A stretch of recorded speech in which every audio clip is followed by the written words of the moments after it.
gathered here for the inaugural of the course on STC on energy management through ICT. So it's a 1-week course, and we have around 7 centers connected with us, and I have our HOD ma'am also. So first of all, I'll just brief about this course. This energy management course is being sponsored by Electrical Engineering Department. Every year we conduct this, and it was under Dr. S. Chatterjee, the eminent professor here, and now he has retired, and I have taken up this course. And this energy management, first of all, we are starting with the renewable energy sources, what are there, like general lecture, and after that we will be seeing the energy conservation and management techniques. Then we will be going to energy audit. Then we have the hydro, wind energy, then biogas, and then we have the energy efficient technologies available. And we have also kept some projects like Peltier effect for energy generation, then solar battery charging models are there, so those demos will also be given to you. And apart from that, we have a software Homer that will be demonstrated, and then we will be seeing about the power quality issues. Then we have a lecture on energy lab, how to set up an energy lab, and we'll be ending this course with a energy management smart grid. So we have an expert from US. He is giving like the trends, what they follow in US, how to do the management, energy management in a smart grid, and how the industries take into these issues and how they handle it. So this is the overall course content. And I first of all welcome all the dignitaries at various nodal centers, all the participants, and all the coordinators, the liaison officers, and all the participants here also. And now I just hand over the mic. So now just let us go to the different centers. First of all, let me have DIT University, Dehradun. DIT University, Ranjay is there? DIT University. Yes, sir.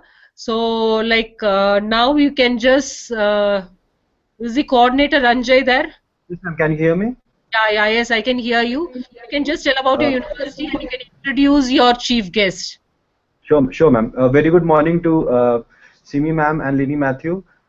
We met during the previous course as well. I'm very glad to join DIT University as to the Nodal Center for this energy management course. I have my head of department, Dr. Gagan Singh, to introduce our department and introduce our faculty as well for the course.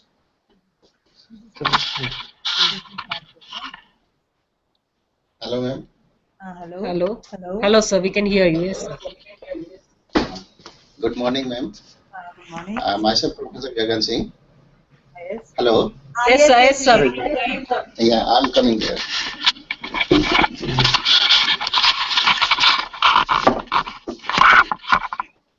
Can you see me, ma'am? Yeah, yes, sir.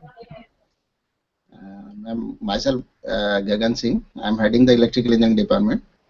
We are having 29 faculty members, and all faculty members are eligible for this training program. We have also included our MTech students, and we started in 1998 with DIT itself, and now DIT is one of the university in this Uttarakhand region. This is the premier institute. We are having 9 branches of engineering, post-graduation programs in 7 streams, PhDs, and about 6,500 students are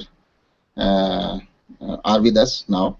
And we are full-fledged electrical engineering department. This is a core area, and we are doing different type of research in this area.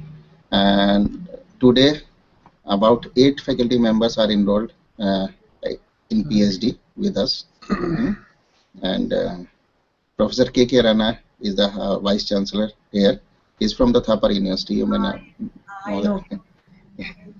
That's all, ma'am.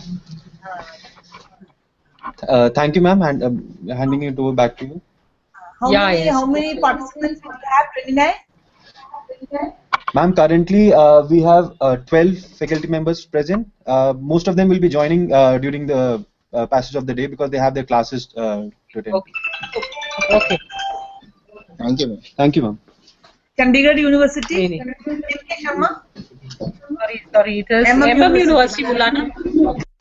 MM University, Mulana. Yes. Good morning. SK Agarwal sir. Sir वो बताने के लिए call किया। Hello. First of all, hello. Are you hearing me? मैं आपको फिर call. Yes, I can hear you. I can hear you. I am Dr. S.K. Agarwal. Yes, I know.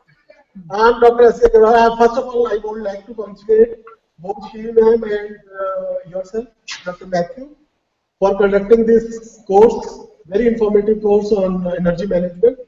And as these days, consumption of energy is rising, and conventional sources are having their own disadvantages. I think this course very much is very much useful for our students and faculty. That's why we are participating in this course. And I first of all I would like to introduce our chief guest also. He is Dr. Sumit Mittal, and one of our another he is the principal at our MCA program. And then I also have Dr. N.K. Batra with us. He is head of mechanical engineering department. Having keen interest in this energy management issues. So we have called, and Dr. Akhilesh Tripathi is also with us. So far, we have received 35 confirmations from various faculty members to attend this program, and confirmations are still coming. Okay. Hopefully, we'll be touching 50. And apart from that, our students are also interested in attending this program. Yes, they can also attend. So once again I congratulate all of you for organizing this program. Thank you. Okay, thank you, sir. Thank you. So now, yeah, you can just ask your chief guest to speak a few words. So I am now, I make a request in front of Dr. Sumit Mittal.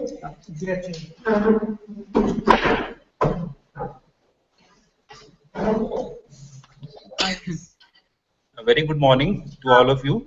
Good morning. Good morning. It's an honor for me to be here with you today, and for that I am thankful to Dr. S.K. Agarwal and his team. And I also commend you for your selection of this theme, energy management, which is so relevant and which is very important for all of us these days. Yes. Because we know that all of the countries are facing the problem of energy shortage, and to overcome these issues, everyone has to move to the renewable energy sources.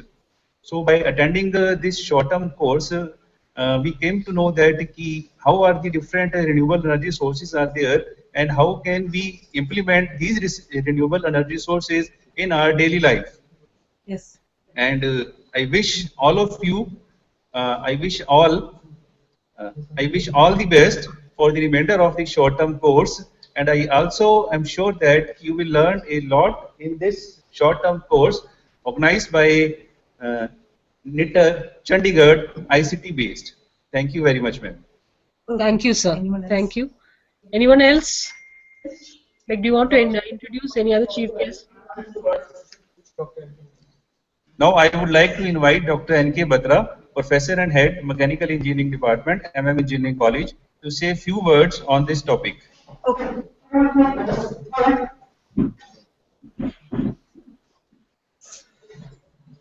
So good morning, ma'am. Good morning. It's my honor and privilege that you have invited me for this program, that is energy management. I've gone through the schedule of your program and found that it is well balanced and well designed. You can say that event is there, a workshop is there. I hope that these 3 days you will provide immense knowledge to our participants. So once again, I will congratulate all the team members of NIT Partier, and also thanks Dr. S.K. Agarwal for inviting me for this event. Thank you. Okay. Thank you, sir. Thank you, sir. Now we move on to the next center, Jaipur Engineering College and Research Center, Jaipur. Sitapura. JECRC. JECRC. Hello. Yes, sir. Good morning, madam. This is Gopal here. And we have our head of the department, Mr. Saurabh Gautam, with us to inaugurate the function. Please. Okay.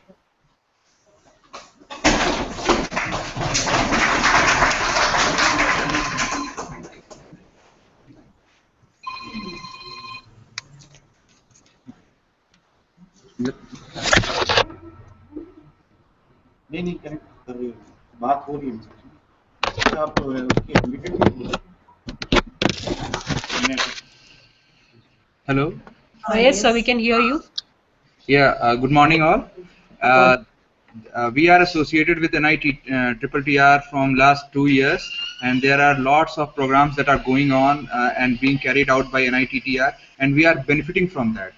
And this particular program is specially designed for electrical engineering students, and the faculty members will be clearly very much benefited from that, from renewable energy to energy auditing to what is the scope of research in this particular area with the exposure to the softwares like Homer. So there is this program is extensively designed for development of faculty, and which in turn will help the which in turn will help the students to grow more, to know more, and to develop as a better engineers. So I again wish everybody happy learning, and we are very thankful to NIT Triple TR to helping us in this regard. And again, we are very thankful from JCRC, and thank you, ma'am.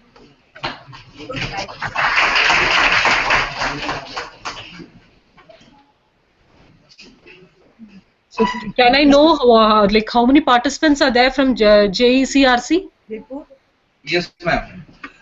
Right now we have 15 faculty members who are present right now, but some are in the classrooms. By the end of the by 12 o'clock, we'll be having about 30 faculty members who will be joining over here. Okay, thank you, sir.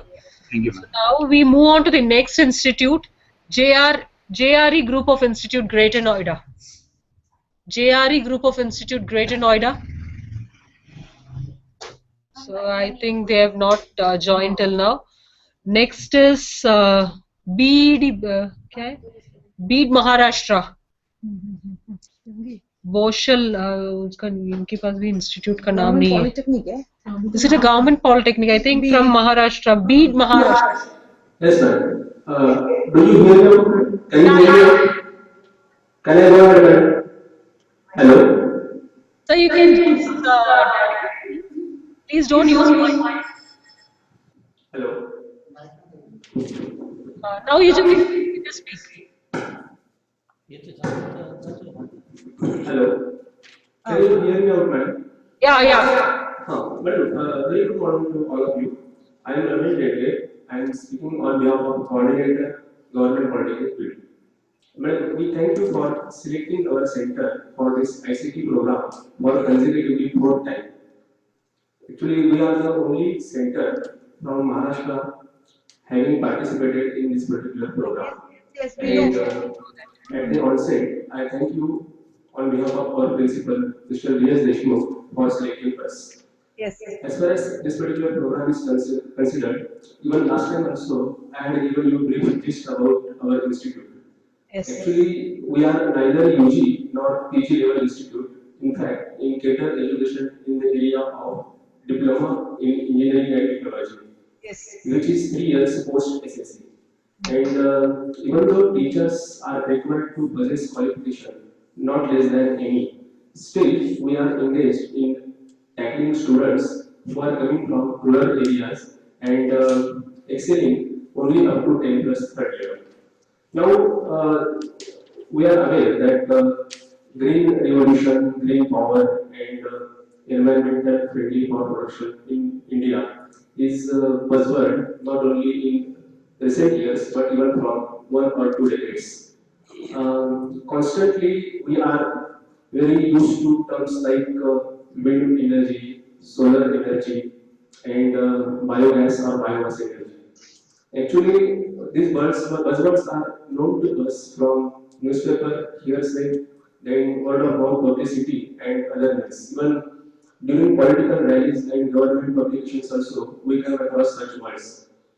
I also, and even my colleagues, we also learned that India hopes to generate around 2 million megawatts of power from such renewable areas in coming years. So we thought it appropriate to become part of this particular session and know what are the starting point of discussion related to renewable energy and what we require to get completely aware of this particular trend which is sweeping entire world. Europe has developed in this particular area and India need to grow fast in this particular area. Where India will grow, I think economy will also grow in that direction and even job opportunities and academic potential also lies there. So we have approached neighboring institutes and we could succeed in attracting 25 participants who will be enriched during this particular week, which has almost 30 training sessions, and I hope that this particular week would enrich our knowledge. Once again, thank you for selecting us. Okay, thank you, sir. Should I offer any additional information which you need at this point of time? Any additional information that you need from our center so that session would commence? You have already told 25 participants are there. That is enough. Yes, And yes, ma'am. Yes. I think I'll send you all the time table and the format in which you have to send the list of participants. Yes. You have Yes, got it? ma'am. Yes. Yeah. Would You you have got the please? timetable also.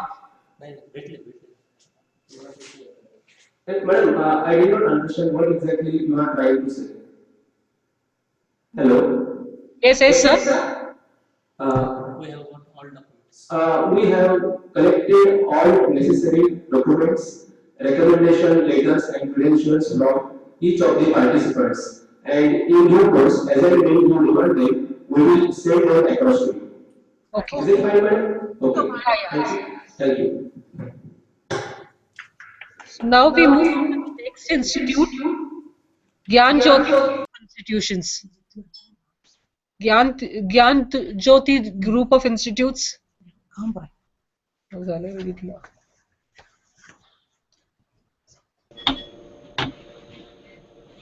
Hello.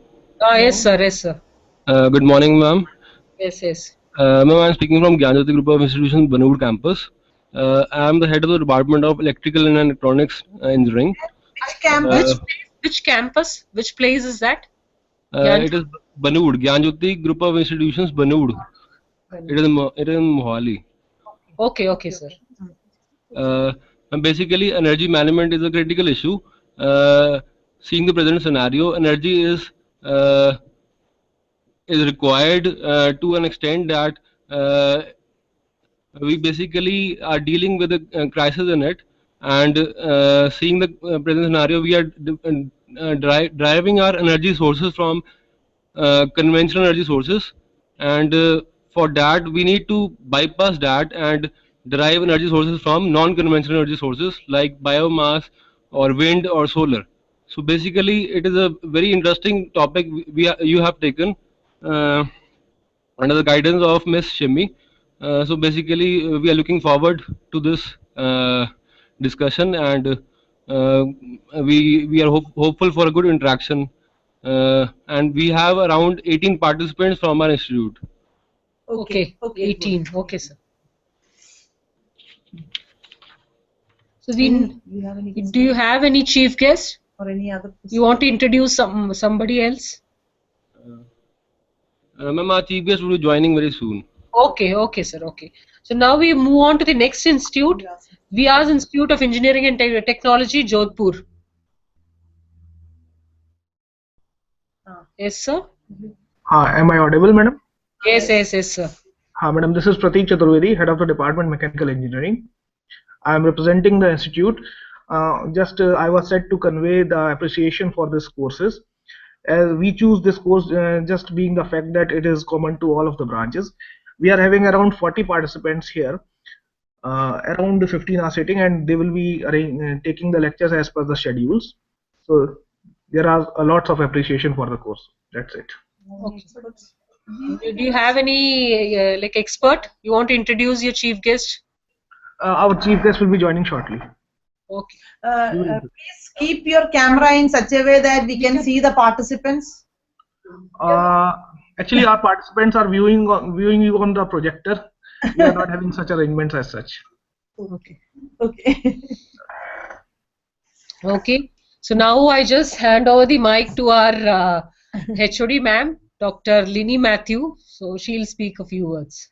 Good morning to all the center participants at the centers and the chief guest at the different nodal centers. We have around 7 centers, and we have heard from all of you.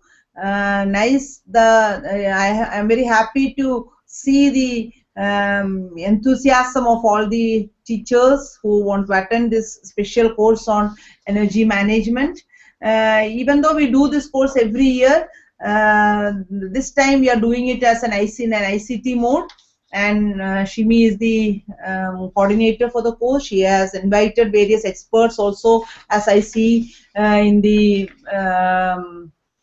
timetable. And this time the novel part is that we are introducing the software Homer, which we have not yet done in our institute. So I think that will be a new thing which the department also will be benefited by that, and all the fraternity also will be benefited.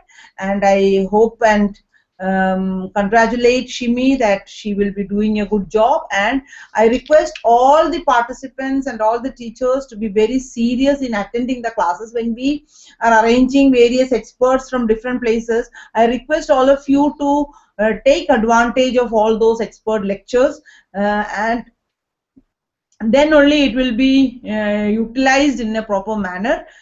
Even though some of you may have to take your classes also in between, but otherwise don't go for other activities so that you miss the classes. I request, and I am really concerned about the less absence, the less presence in the classes. We can see you through the camera. So you also should have that feeling that it is not good if the NITR faculty views you as the rooms as not having anyone. So I request all of you to sit and attend the classes. That is very much important in our cases also. Even though we are not going to take any action on you, but even then it is simply feeling that you people are attending over there. So I request all of you a good week of studying, learning, and enriching your knowledge. I think you are also participants here, and we will have good interaction this week. Thank you so much. Thank you. A good week of learning. Thank you, ma'am. So we have Dr. Poonam Sayal. She is also an expert in this area of energy management. You can say all energies, renewable energy sources. She used to take a lot of lectures, and I have kept lectures of ma'am also. So tomorrow she'll be taking a lecture. So I just hand over the mic to Dr. Poonam Sayal. Thank you, Shimi, and a very good morning to all of you, at all the participants at all the different nodal centers and at our ETU studio. And we welcome you all once again to this 1-week training program on energy management. And as ma'am and Shimi has already told you that Shimi has put in a lot of efforts, and she has arranged very good experts and various sessions during this 5-day training program. And I am sure that you all will have a very good learning experience during this course. And it is a very important topic, that is energy management, which mainly caters to the various alternate energy sources which are non-polluting, and also how to conserve the energy for our sustainable development. So it is the need of the hour, and I am sure that you will all learn a very good new learning material during this 5 days training program. So all the best, and please be punctual and try to listen and interact with all the experts, as you will be gaining a very good knowledge in different sessions during this 5 days training program. So all the best, and thank you so much. One more thing I want to announce is next week we are having again another same ICT mode training program on soft computing techniques using MATLAB. If any one of you want to continue with this week also you had this course, and any of these centers want to join as a nodal center for the course next week, soft computing techniques using MATLAB, you can contact me, Dr. Lini Matthew, so that I'll add you as a nodal center for the next week course. Okay? So in soft computing, I think we have neural network, fuzzy logic, PSO, GA, and all those optimization technique in depth. So you can just those who are willing can give your requisition. You can just go to our website and you can see ma'am's mail ID and you can send her a requisition, or you can just call her also. You can call me also. Okay. So now we have some participants here, and I think we'll have an introduction of once we finish it. Now we'll break for tea, and sharp at 11:30 we will reassemble. So by the time we'll have the introduction here, and we'll also have a tea. So all the nodal centers, sharp 11:30, your next session will start. Till then, you can do the registration, and please send me the list of participants within this week so that I can start processing the certificate. Thank you. We'll sharp meet at 11:30.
भाई tea break हो गया जी उनका।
A very good morning to one and all. So now we'll start with the first session. It is renewable energy sources. So as you all know, the course is on energy management. First of all, why should we manage the energy? So we should know what are the different energy sources. Then we will go step by step into energy management. So there are conventional sources of energy also, like non-renewable sources of energy are also available. So like you have the coal, the petroleum products, the natural gas, and all those products which are depleting. But when you talk about renewable energy sources, they are not depleting. They can be replenished or they can be got again and again. So first of all, there are different forms of renewable energy sources. So we'll be going into that step by step. First, we will see what are the non-renewable source of energy, how they are formed. So we all know these fossil fuels, like millions of years ago, due to like some earthquake or some natural calamities, they were just buried under the earth's surface, and from there we get the fossil fuels. Even there are many natural gases and all things under the seabed, so they can also be got. So with a small video I'll be just showing you what are the conventional sources of energy, that non-renewable source of energy available, and why we go for renewable source of energy. So that is the first thing which you can see here.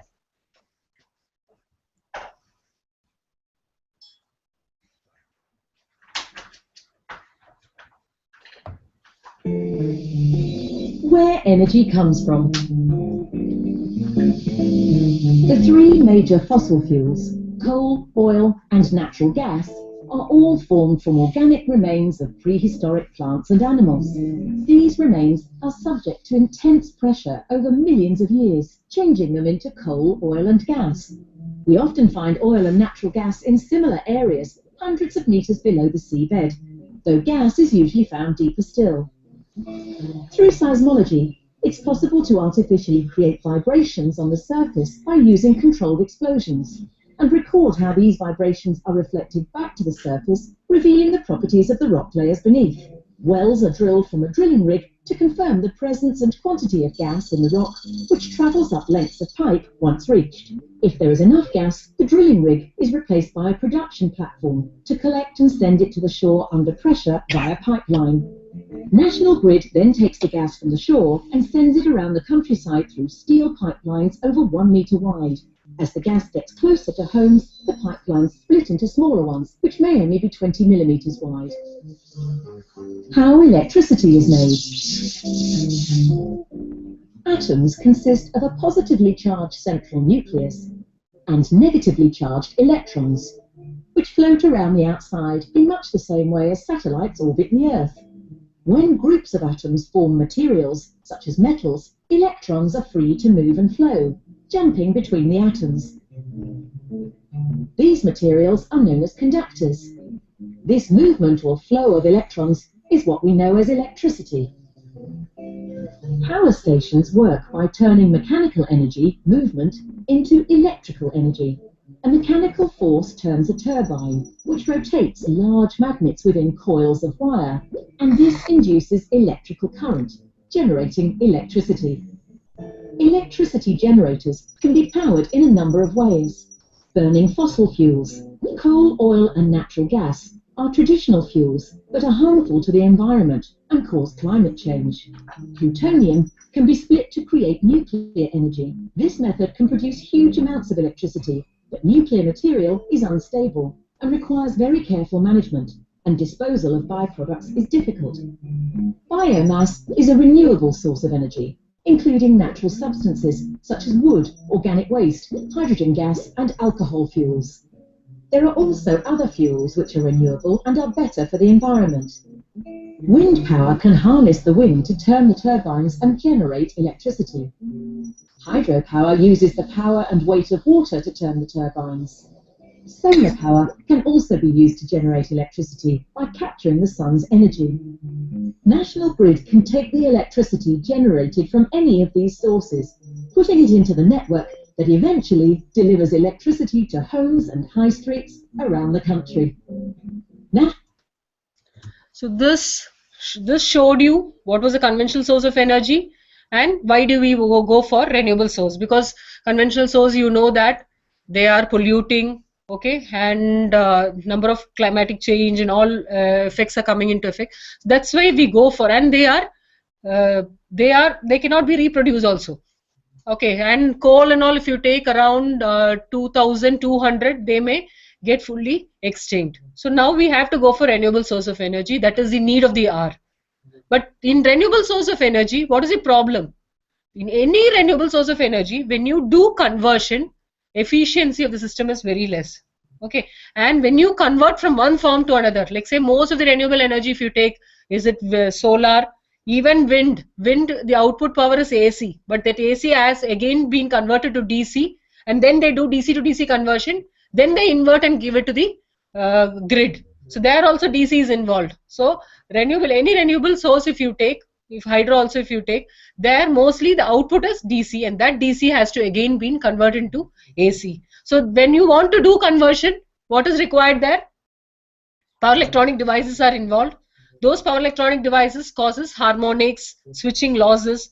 So there are lot of losses involved in all these things. So now our main aim is to improve the efficiency of such systems. So now we are just going to see what is renewable source of energy and what are the different renewable sources of energy available. So renewable sources are natural sources that can be replenished in a short period of time. Within a short period of time, you can get it back, you can say otherwise. Or they are continuously available. That is the meaning here. They are continuously available. Like the solar, wind, water, geothermal, biomass. These are some of the renewable sources of energy. So first of all, let us see what is the power sector all over India. In India, what is the power sector? I think this is not visible much, so I'm just enlarging it. So this is the glance, Indian power sector at a glance. The total installed capacity as on December 2015, that is the latest thing. So the total installed capacity is 2,84,303. 2,84,303 is the total installed capacity as on December 2015, the latest megawatts. Okay, it's in megawatts. So you can see here the state sector is around 97,925 megawatt.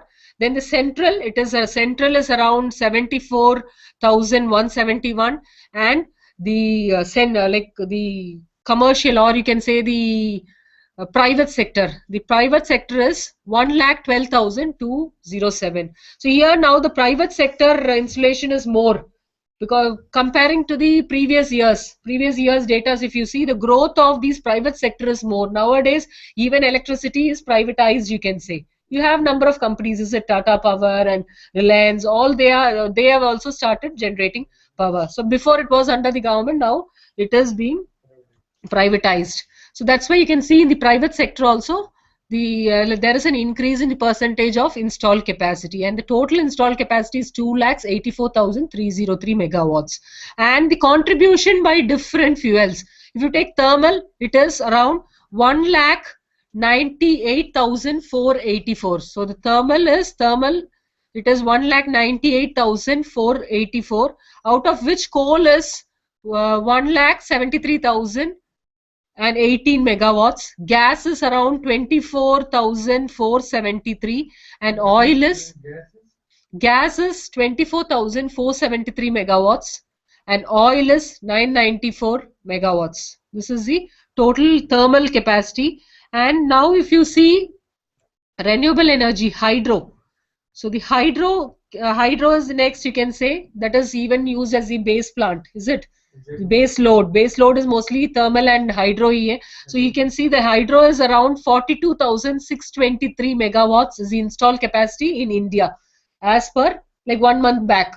Like this is 2015 December data. So the total hydro capacity is 42,623 megawatts, and nuclear is around 5,780 megawatts. That is also mostly used as the base plant many places. like many times that is also used as a base. And next, other renewable energy sources, like you have the small hydropower plants or the biogas gasifiers, even the wind, PV, and all those things together form around 37,415 megawatts. Okay, so other renewable energy sources, this. Now India is working on solar and wind. They are giving more stress on solar and wind. The problem why we didn't go into solar much was the efficiency of the solar system is very low. Even PV or thermal system, if you take, that is less. So now, but like government is taking more in, like they are giving incentives and they are taking more efforts that such projects has to be brought into picture. And if you see in Germany is the largest generator of this solar energy. They are the utilizer of solar energy. Okay, so we'll be seeing that in the later slides also. So now India also, like wind potential in India is more. So we are also moving towards wind energy generation. So this is the overall data, and here some of the installed power generation capacity, how it is increasing. You can see from this. See the renewable energy sources around 2010. You can see it had a very larger growth, and similarly the thermal has decreased. So the usage of thermal is nowadays, the percentage of usage of thermal is decreasing. And you can see this is the target. This is like the Ministry of New and Renewable Energy India. I have taken the data from there, and according to them, the wind power generation, like say 2022. In 2022, the target in megawatts is around 40,000 megawatt they want to generate from wind. Okay, so wind, because wind potential is more in India. So what the government has planned is by 2022, the target for wind is around 40,000 megawatts, and you can see here the solar also, it is increasing. But the target for 2012 was around say 5,000 megawatts or something. Now we are just planning for more than 10,000 megawatts by 2022. Okay, more than 10,000 megawatts of solar power is being planned. It is being targeted. Why we don't go for solar nowadays? Like still we are seeing, what is the main thing? Like what is the power cost of generation for thermal, and what is the cost of generation for solar? Any idea? Solar is 60 to 80 rupees per watt for solar PV. No, it's not so big. For thermal, it is say around 3 to 4 rupees per kilowatt. Generation cost. I'm just for solar it is around 10 rupees, 10 to 12 rupees per kilowatt. Okay, so that's why like solar is little costly, but still why we go for it? Because it is not polluting. Okay, and it is naturally available. Yeah, it's a clean source of energy. And we know like the greenhouse effect and all the ozone layer depletion and all these things, we know it. So we want to go for green and clean energy sources. So many researchers are there in the field of solar and wind nowadays, which is being projected. Hydro is also there, because we know hydro projects are going on, and it has better efficiency also. Depending on the turbines, it has better efficiency, but still many projects are on solar and wind. So now we are going to this solar energy. So as we all know, the basic thing is nuclear fusion reaction inside the sun, which release huge amount of heat and light. So what this fusion reaction is, it is the isotope of hydrogen. You have two isotopes, tritium and deuterium. So tritium and deuterium, when they bombard with each other, large amount of energy is generated, and this byproduct of this tritium and deuterium is nothing but 4 molecules of helium and nucleus. So this will, during this bombarding, when these tritium and deuterium bombard, large amount of energy is generated, and that energy can be utilized by the at the Earth's surface. So say solar energy received near the Earth's space is 1.4 kilojoules per second per meter squared. So that is said to be the solar constant. So that is the energy which Earth's surface is receiving, and it is continuous also. Like continuously we are receiving it, but not throughout the year. Okay, so that is a disadvantage of solar system also. We will be just seeing it later. So how to harness this energy in an efficient way? So that is what we have to see. So now next, some of the applications of solar energy, if you see, the solar heat collectors, solar cells, solar cookers, solar water heaters, solar furnace, solar power plants. All these are available. These are the different ways by which we can harness solar energy. So this here you can see a slide which is a solar furnace. Okay, so the solar furnace, if you see, this is a real-time picture of a solar furnace, and the other one here there is a small solar furnace. I think you can see it clear now. So this solar furnace, it has number of heliostats. These are the mirrors which are kept here, heliostats. Okay, so this solar light falls on it and it get reflected on a concave surface here. This is a parabolic mirror here which is concave in nature.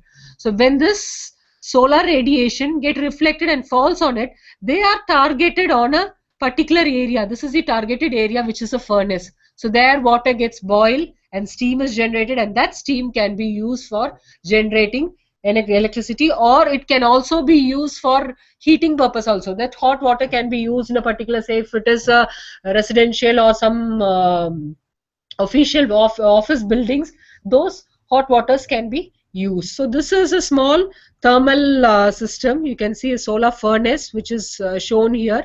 This is a real-time picture of a solar furnace. Okay, so solar furnace with, this is the targeted area and this is the concave mirror here. So this is one of the project, and next is there are number of small projects also going on. One is the Helios unmanned aerial vehicle, UAV. This is a drone vehicle, you can say. Even the like defense people, they use this for navigation purpose, to like detect when enemies are there, or like what to navigate and see what are the conditions. Even military people use this, and this is unmanned. This can be controlled by remote, or it is a unmanned vehicle. Another project you can see here is a Nuna 3. This is Australian students have made a car, Nuna 3. This is a single person can drive this, and nowadays more cars have come. This was the initial model which was which was given by the students, which was Nuna 3. So I say nowadays you have the solar rickshaws have come, solar cars, and many other projects have come, and we can also encourage our students to make such solar vehicles and such projects. And what you can do is you can make them connect to the grid. So that is the latest thing now. These solar vehicles, say nowadays we are coming from our homes. Okay, we bring a car, and our car is just standing here. If that can generate money for us, is it useful? If you say you have a car, and if it can generate energy for me, or it can give me money back, so what you can do, just make those cars with solar panels at the top. Make this car tops solar panels, you make it, and you have a station there, like say which can and charging station. You connect to a charging station. So your car is here, and you have battery operated vehicle. If you make it as an electric vehicle, connect it to the charging station. Whenever you want to charge it. Otherwise, solar power is there, it will charge your battery. Whenever you want to give, say, excess, you feel that you have come at 9 o'clock, you are going at 5 o'clock. So around 9 or 10 o'clock, your battery is fully charged. So what you can do, that power which you have generated, you can give it to the grid. During the peak hours, give it to the grid. Okay, and in the evening when you feel, okay, I want so much power to go back home also. So what you can do, by that time, the program, nowadays everything programming is there. You can see that when battery is drained more than this amount, please stop giving to the grid and you charge your battery full. Okay, such mechanisms can be done, and this can be done in our institutes itself. First, you can give projects to students. You can just split it. Tell some students to make a hybrid vehicle with car, because many times when we say solar vehicle, we are coming, if it is it's a rainy day or you have not charged the battery, that's also a problem. So it should be an hybrid vehicle. So you can make the students do hybrid vehicles, and at the same time, so make some students make the charging stations. They will do it, and some people can connect it to the grid or connect it to your office.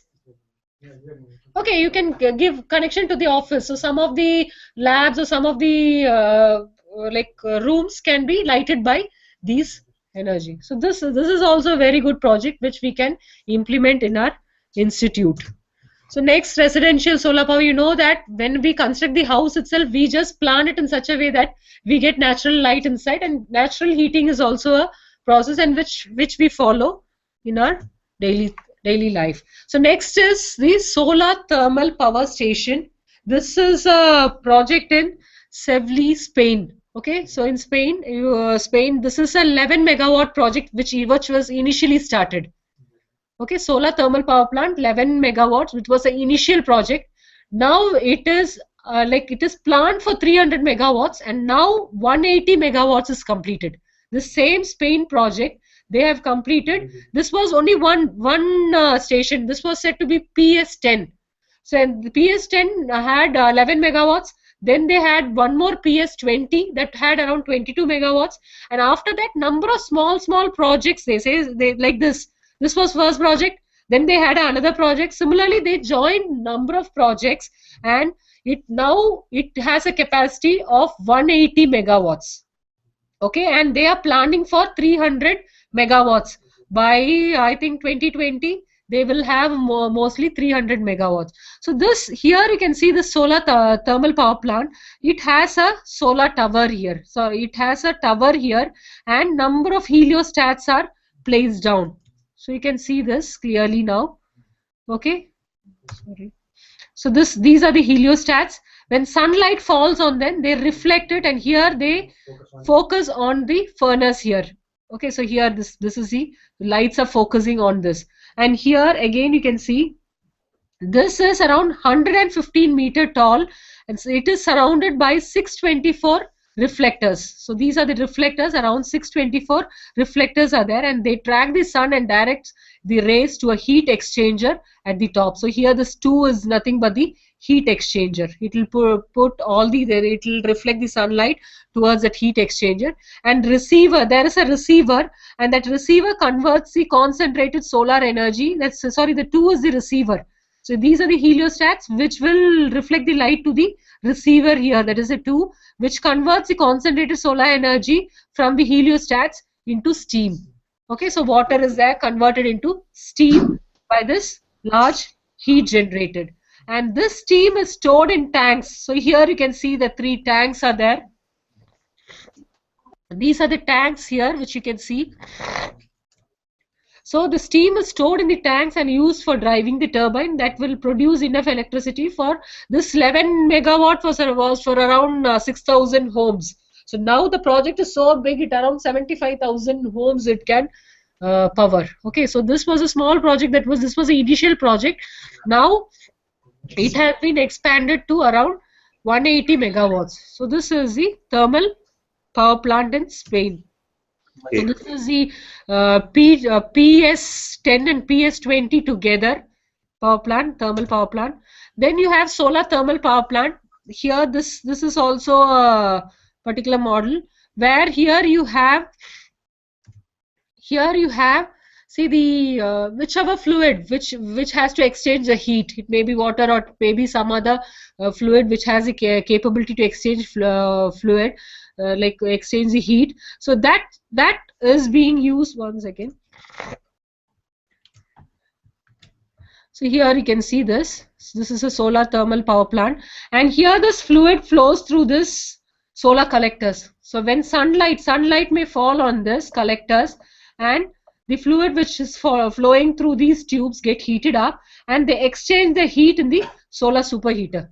Okay. So initially, say water is coming, and this water is pumped through some pumps, and here in the steam generator the cold water gets heated up and it exchanges the heat, and this steam will flow like this to the turbine. Okay, so this other water, it comes here and it is again pumped and it goes to the collector, and here superheating is also done in case extra heating is done, extra heat is required, and again they come back, and here in the solar superheater they exchange the heat. So this is for superheating purpose. The steam which is coming here, the cold water is getting converted to steam because of this fluid exchange is heat here, and this steam is superheated here again, and that goes to the turbine. It does the useful work, and steam once it do the useful work, it is converted into water, and again it gets condensed, and this process is continuous. And here you can see after the turbines you have the transformers, and again you required form you convert and you give it to the grid. So these are also the solar thermal power plants which are available.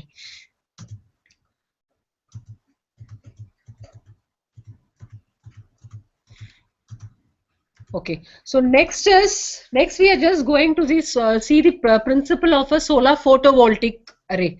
Okay, so the solar PV, if you see, there are two types, like thermal is also there and solar photovoltaic is also there. So what is the basic principle of a photovoltaic array? That is what we are going to see next through a video.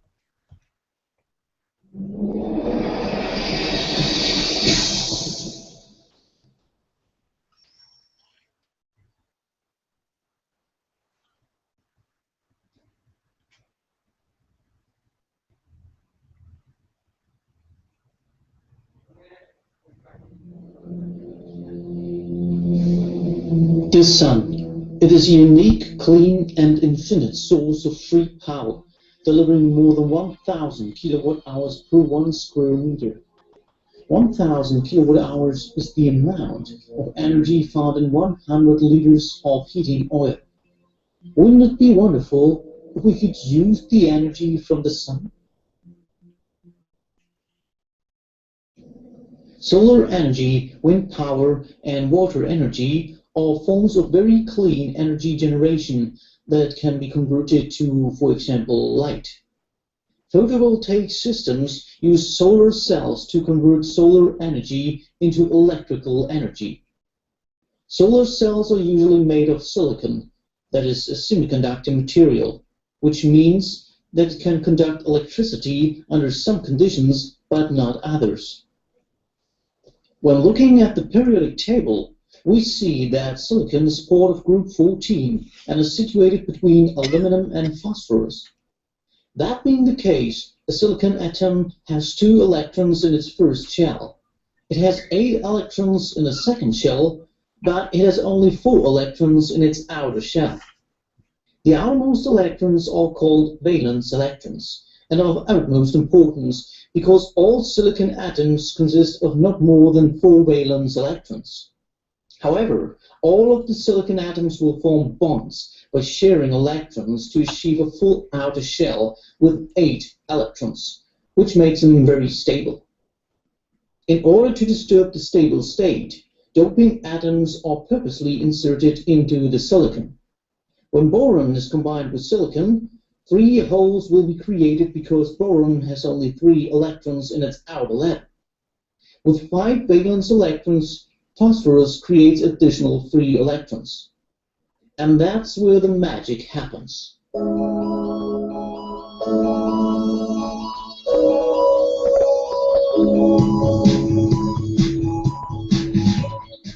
A solar cell consists of 2 silicon panels sandwiched together. One layer is doped with N-type dopants, the other is doped with P-type dopants. To allow an electrical flow of electrons, a front and a back contact are installed to the layers. Glass is installed on top of it to protect the layers and the electrical contacts from damage. Now, it's time to take a closer look at the area between both layers. In the N-doped semiconductor, there is an axis of electrons. In the P-doped semiconductor, we observe positively charged electron holes. The electrons in one layer will find their corresponding free holes in the other layer. Consequently, an internal electrical field builds up at this transition that does not permit electrons and holes to jump into the other layer. However, if photons hit the silicon layers, electron-hole pairs will be created. If this happens in the electrical field, electrons are moved to the N-doped layer and holes are moved to the P-doped layer. The system will fall into a state of imbalance because of an excess of electrons in the N-doped layer. The corresponding holes can be found in the P-doped layer. It goes without saying that these free electrons and free holes try to combine. However, the electrical field does not allow such a condition. But if you connect the top layer to the other layer, for example by using a cable, you will see that electrons are traveling to the free holes. This flow is called an electrical current and can, for example, light a lamp. Solar panels can be installed on the ground or on your roof. The solar cells collect the rays of the sun and convert solar radiation into direct current, which is eventually converted into more usable alternating current by a piece of equipment called an inverter. Connected to the inverter is another device that is going to measure the electricity produced by the photovoltaic system. Generated electricity may then be reimbursed by your electricity supplier.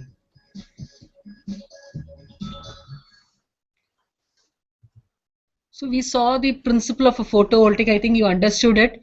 Okay, silicon, and by doping, like with boron or phosphorus, you have the extra holes or extra electrons. So based on that, the silicon material is made. This PV material is made.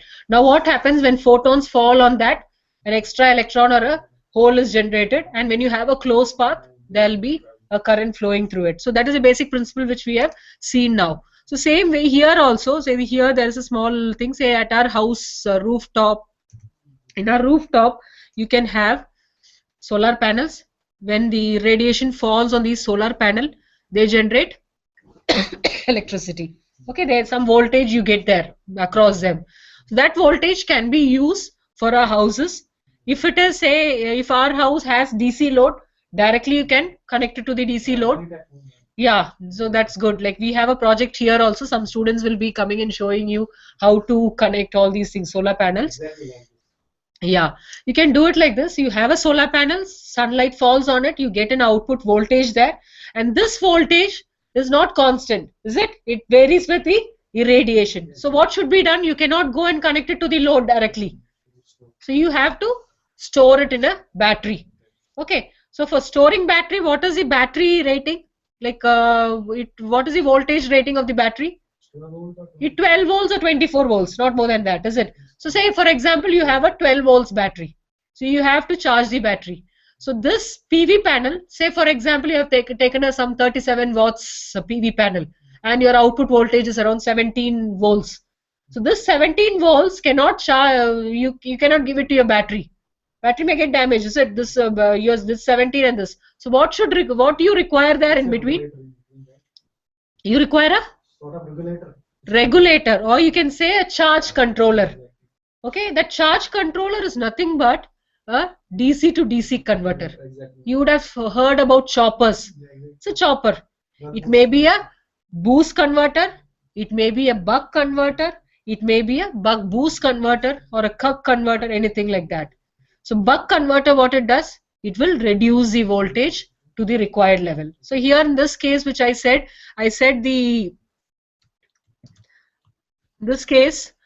let us take the PV panel to be around some 37 watts. So if this is 37 watts and we are saying around 17 volts is the output voltage and our battery is around 12 volts. So here in this case we require here a which converter? Buck. We require a buck converter here in this case. When you require a boost converter, any idea?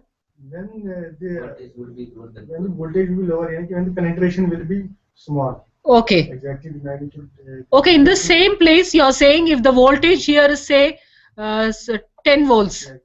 So in that case, here. So but you can't have a boost separately. Then when it is high voltage, it's a problem. So in this case, you will have here a buck boost converter. You will have a buck boost converter. When you require a boost, I didn't ask this buck boost or buck. I'm asking when will you surely go for a boost converter? That depends on the application, is it? When you want to charge a battery, you go for buck converter. When you want to have a situation that this radiation is very less, and that time also you want to charge your battery, and when the radiation is more, that time also you go for a buck boost converter. I'm asking when will you go for only boost converter? Any idea?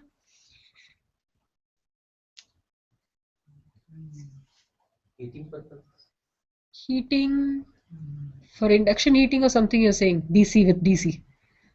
Say mostly when you want to connect it to a grid. Is it? Grid power will be a high. It is not 12 or 24 volts. There you will have inverter and you will be further giving it. But these, we want the maximum power from the PV and you want to give it to the grid. Mostly you go for boost converters there. Okay, so we have to first know, depending on the application and depending on the situation, which converter to put there. And all these converters are nothing but the charge controller there. Okay, so you have the PV array, you have the charge controller here, and then you have, so here you can see, here you have the PV, you have the charge controller, and for DC loads directly you can connect to the DC load and you can charge the battery. But when we require when you have an AC load, say in a house we have an AC load, in such case you require what is called a inverter. You want to convert this DC to a AC. Okay, so many types of inverters are parallel inverters, series inverters, you have multi-level inverters. So in multi-level, so inverter is, say you have here a DC supply. That supply you are converting into a AC. So AC in the sense, first of all you get the DC, then you can reverse. So this is nothing but your AC. But this AC is not, it's not fundamental. Fundamental is not sinusoidal. It may affect your load. For such cases, what we do, you go for multi-level inverters. In multi-level inverters, what will happen? There also it is DC only, but you will have something like steps here. Okay, so you can have steps like this. Okay. It has not come so clearly, but anyway, I think it is understandable. So you get steps like this. So this will almost give you a fundamental AC supply. So now we have to see which type of inverter we require for our application. Whether, say, if it is the load is not so important load, and this 2-level inverter or a 3-level inverter, here 3-level inverter is also possible. For 3-level inverter, what we do, first we get the DC, then we have 0, and then we have again the negative. So this is also almost similar to a AC waveform. This is 3-level inverter, but this one is a 2-level inverter. So you can go for even multi-level inverters. So this is about the photovoltaic setup. So can you give me some researches in this field? What are the other research which can be done? One is the integration with the grid. You said when you want to connect this to the grid, आपको grid के साथ इसको connect करना है तो what is required there? या synchronisation is important. क्या क्या सिंक्रोनाइज होना चाहिए? आपका फ्रीक्वेंसी, आपका वोल्टेज, आपका फेज, सब कुछ सिंक्रोनाइज होना चाहिए. उसके लिए you can use the face lock loop, PLL face lock loop use करके यहाँ जो फ्रीक्वेंसी NR है और लाइन का भी फ्रीक्वेंसी चेक करके when दोनों मैच करेगा then you can give it. And another concept is always power will flow from higher potential to lower potential. Always the power flow will be like that.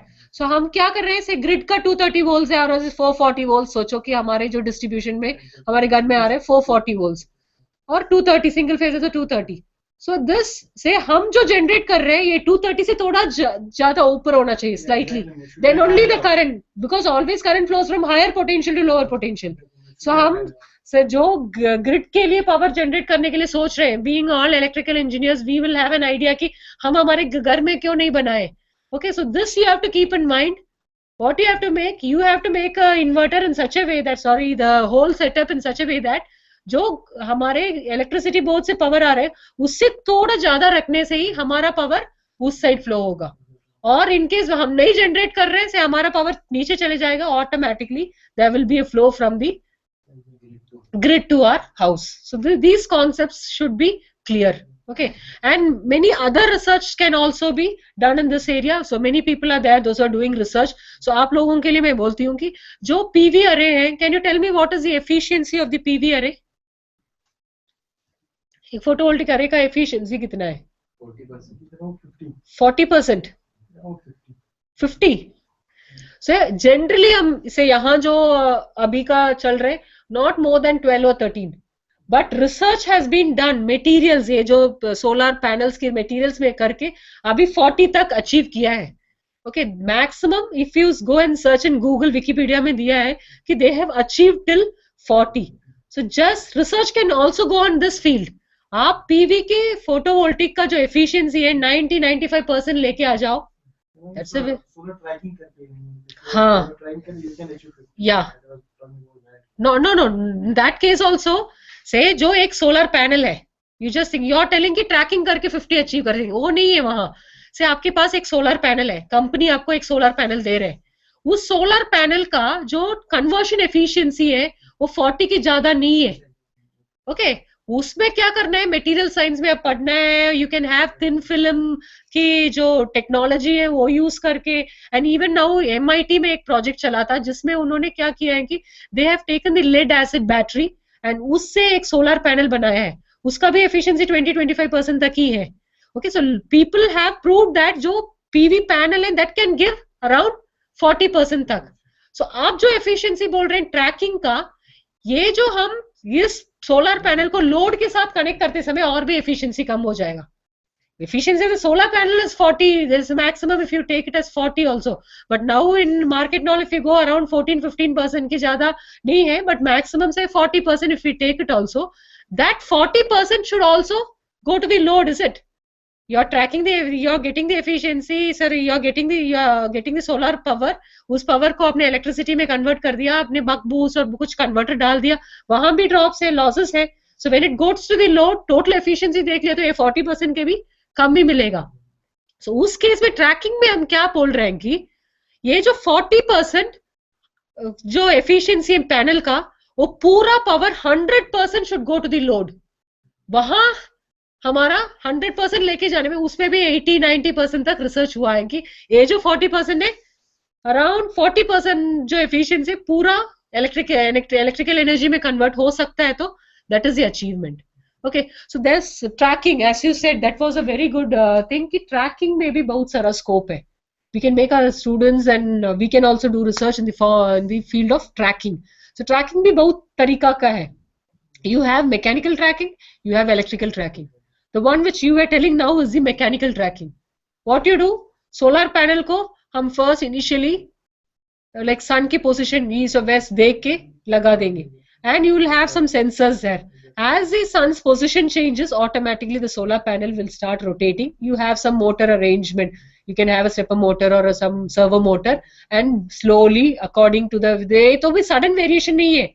Slightly sun का position, you itself will not know when it is moving. So slightly it will go to the other position and you can track it. Another thing, the main problem in this mechanical tracking is already आपको जो electricity मिल रहा है, ये motor को run करने के लिए again you have to give it. It's a waste there. So can you think of something there that जो maximum efficient जो मोटर है उसको भी रिमूव कर दो, इसको उस पोजीशन में रखना है जो मैक्सिमम एफिशिएंसी देता है. सैटेलाइट पावर सिस्टम, हाँ, उसमें 24 आवर्स वो रहता है. वो तो उसकी पोजीशन वहां है ना. That also we will be seeing. ऐसे एक प्लांट भी मैंने लिया है. बट ये देखो, ये क्या करेंगे हम, what will we do, we will just go and search for the latitude and longitude of a particular position. Say Chandigarh है, उसके लिए एक latitude and longitude होगा, जिस position में solar panel रखने से आपको maximum efficiency मिलेगा. So that is one thing. In that position, excuse me, in that position also, you have to get maximum in the sense you have something called electrical tracking. एक principle है electrical tracking का. उस principle के accordingly क्या करेंगे, I can just show you that. So electrical tracking में हम क्या करेंगे, say you have the solar panel. इस solar panel का output को आपने एक charge controller दे, यहाँ जो charge controller वही है. Say I'm having here a buck or boost converter or something. Okay, and you have the load here. Any type of load, say यहाँ DC load ही ले रही हूँ because it's a DC to DC converter. I'm just considering this as a DC to DC converter. Okay, is it clear? So now, when will maximum power transfer from this source to load? कब transfer होगा? Electrically think करके बताओ कि कब maximum power एक source से load में transfer होगा? Ma'am internal resistance equal to impedance match होना चाहिए. According to maximum power transfer theorem, whenever the source impedance is equal to load impedance, maximum power will transfer. So उसके लिए अभी electrically भी track कर सकते हैं, impedance matching करेंगे. उसके लिए हम क्या करेंगे? We'll have some controller here, okay? उस controller से आप इसकी जो यहाँ की जो voltage है, उस voltage को track कर लो, इस voltage को ले लो, इस voltage को दे लो यहाँ, और सिमिलरली इस करंट को ट्रैक करो, इसमें करंट को भी दे दो, ओके? वोल्टेज एंड करंट दे दिया. इस वोल्टेज एंड करंट के हिसाब से आप यहाँ एक ड्यूटी साइकिल इस बक बूस्ट कन्वर्टर को डिस्टर्ब करके एक ड्यूटी साइकिल दे देंगे, okay? So this buck boost converter will get disturb that, and here at that time इस इंपिडेंस और इस इंपिडेंस को हम मैच करवाएंगे. Okay, actually वो क्या है कि you have to draw the like characteristics, then you will understand clearly. So if characteristics of a PV array आप देख लिया तो it is something like this.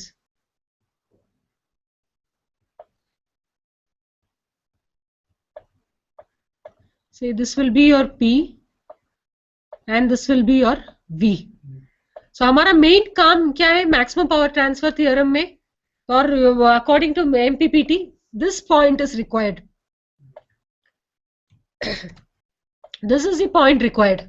This is the maximum point at which impedance will match.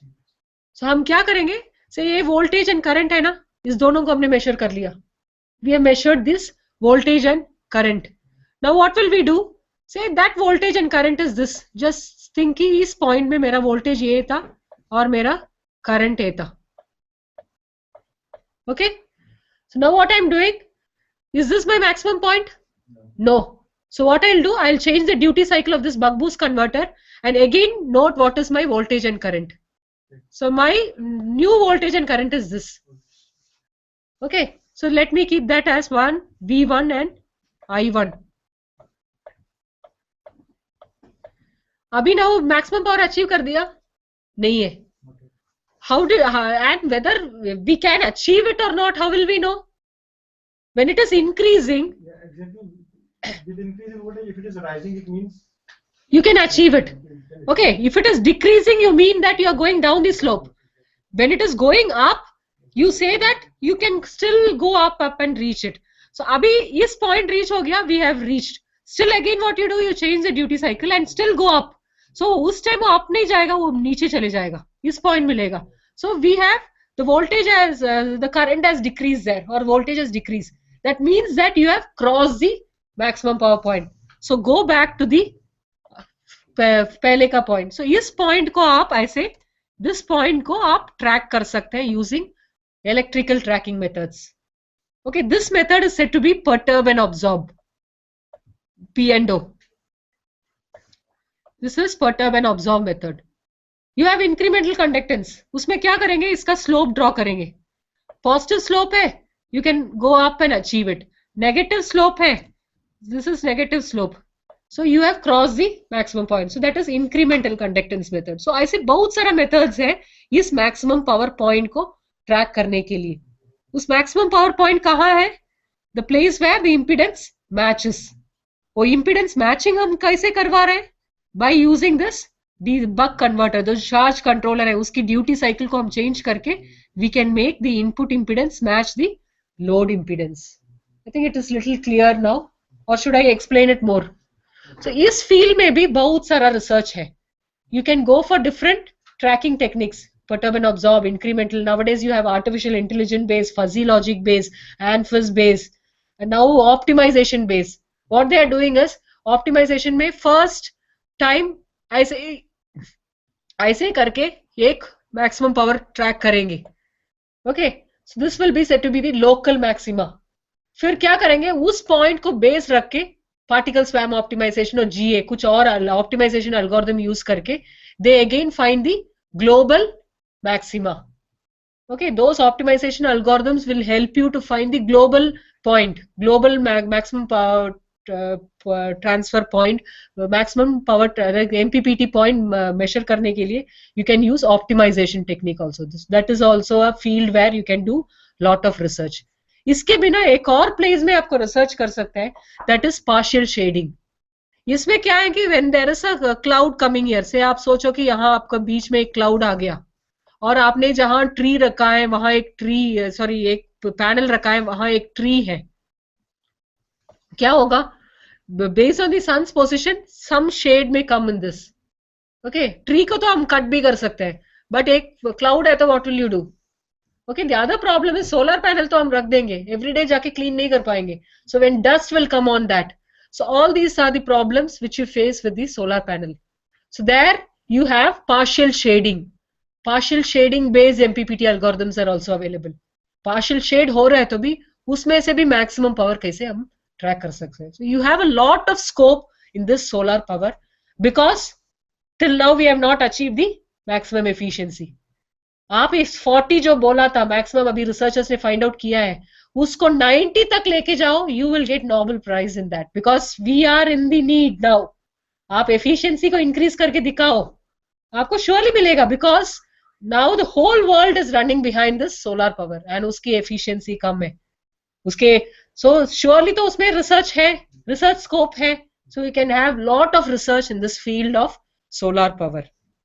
Okay, this was, so you were also telling about space key. So this is an orbital solar farm which is under research. 2030 में ये project reality में आ सकता है. Okay, it is a Japanese aerospace exploration agency. They have this orbital solar farm. Okay, so geostationary solar panel है हमारे, like this is in Tokyo में they have made around 3 kilometers का एक island बनाया है. उस island में they have, see I can show you, this is the thing. So they have around 5 billion tiny reflecting antennas which can convert microwave into DC electricity. So they have made a small island, and that island they have this 5 billion tiny rectifying antennas are kept. So this is the solar power plant. And this project, Japanese agency, like Japanese aerospace agency at exploration agency have taken this, and this is a 1 gigawatt plant. Okay, and this around 2030, for till 2030, this will come into reality. And here you can see, these are the reflectors, and this is the solar panel. यहाँ जो white color में दिख रहे हैं, these are the solar panels. Okay, and these are the mirrors which reflect the solar light on them. Okay, and this is in the space, that is geosynchronous orbit में a placed है. So giant solar collectors in geosynchronous orbits are beaming the microwave down. So ये microwave में convert करके this is being beamed down to that Tokyo man-made island. It is a man-made island they have made there, and this is being beamed and it is coming, and यहाँ ground में जो ground station है, there are 5 billion tiny rectifying antennas there which converts this microwave into DC electricity. So here also lot of scope is there. If you can do research in the field where microwave को DC electricity में convert कर सकते हैं, there, because अभी जो first initially कर रहे हैं efficiency कम होगा, you can do research in that field where microwave can be converted into DC electricity, and that DC, again see here you have the converter, that DC is converted into AC and it is given to the grid. So this is also a main project which is going on. It is around say 36,000 kilometers above from the earth. So usme again many problems are there, climatic thing, and it may affect the atmosphere. All these researches are going on. So here also in this field also you have lot of scope for research. Next is here you can see Daniel Nocera. So he is being considered by the Times magazine as one of the 100 most influenced people on the planet. Why? He has invented a leaf. वो जो leaf है, he has invented a leaf which can store energy, for which can perform photosynthesis. So आप सोचो कि अभी एक leaf जो real time leaf है उसको invent कर दिया, which can do photosynthesis, which can store electricity in that, or which can store solar energy in that. That solar energy can be used for generating electricity. So future में हम सोच सकते हैं कि ऐसे solar, like ये जो transmission lines वगैरह नहीं होगा, जो सन की लाइक ये जो मैन मेड लीफ है उससे हम इलेक्ट्रिसिटी जनरेट कर सकते हैं. उनके एक और प्रोजेक्ट था, इन दैट सोलर एनर्जी को यूज करके ही ये with water we can generate electricity. Okay, to little water. So that is it. When he was working at MIT में when he was working, this project was launched. So इसमें क्या है कि say you have the solar power, solar panels there. Morning time में from the solar power you just illuminate your office or your house. Okay, and at the same time जो excess energy है solar power, it will be taken to this electrolyzer. You can see here electrolyzer, and there this water is converted into hydrogen and oxygen. Okay, जो hydrogen है, that hydrogen is used in the fuel cell along with oxygen to generate electricity. Okay, so this fuel cell will be operating. This can hydrogen and oxygen. Hydrogen is there, and you have a membrane there. And this oxygen, when it reacts with this hydrogen, again the byproduct is water. So water जो generate output product है, that can be given again back to this electrolyte, and again it can be split. So this is a cyclic process. So अभी क्या है कि the fuel cell what it will do during the night time, that can be operated. इसे day time में solar की direct energy जो red colour है वो डे टाइम में यूज कर लो, आपकी घर की लाइटिंग के लिए भी यूज कर सकते हैं, हाइब्रिड व्हीकल्स को भी आप इसके साथ कनेक्ट करके आपका चार्जिंग कर सकते हैं. During the night time the fuel cell will start operating and that can power your cars as well as your house. So this is a project that is also like here also lot of researches are going on. You have lot of scope in this area also. Okay. And this is solar settlement. As I already told you, Germany is a company. Germany is the place which is harnessing maximum solar energy. Most of the Spain में जो हमने project देखा है, that is that, and many other projects solar की base ही Germany है. Germany में बहुत सारा projects available है. Okay, so this is the solar settlements. You can see जो houses है उसके पूरा ऊपर solar panels लगा दिया. So full house is being powered using this solar energy. And this is also a photovoltaic SUDI shade. Okay, this can also be implemented in our campus. Is it? आप मैं वही बता रहे थे कि हम जो कार लेके आते हैं, that can be charged. वो एक है कि हमारे कार के ऊपर ही solar panel रखा सकते हैं. Okay, that is one thing. और जो shades हैं, we always search like हमारा कार कहाँ जाके डालना है, एक shade में डालना है. That is what we search, is it? So if that shade itself is made up of solar panels. So if you have some ideas, आपके वहाँ से DST projects or कुछ देना है, you can even think about this.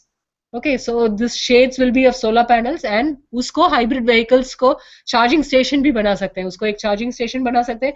जो excess power आ रहा है, उसको आप grid में भी दे सकते हैं. So this is also a very good project which you can think about.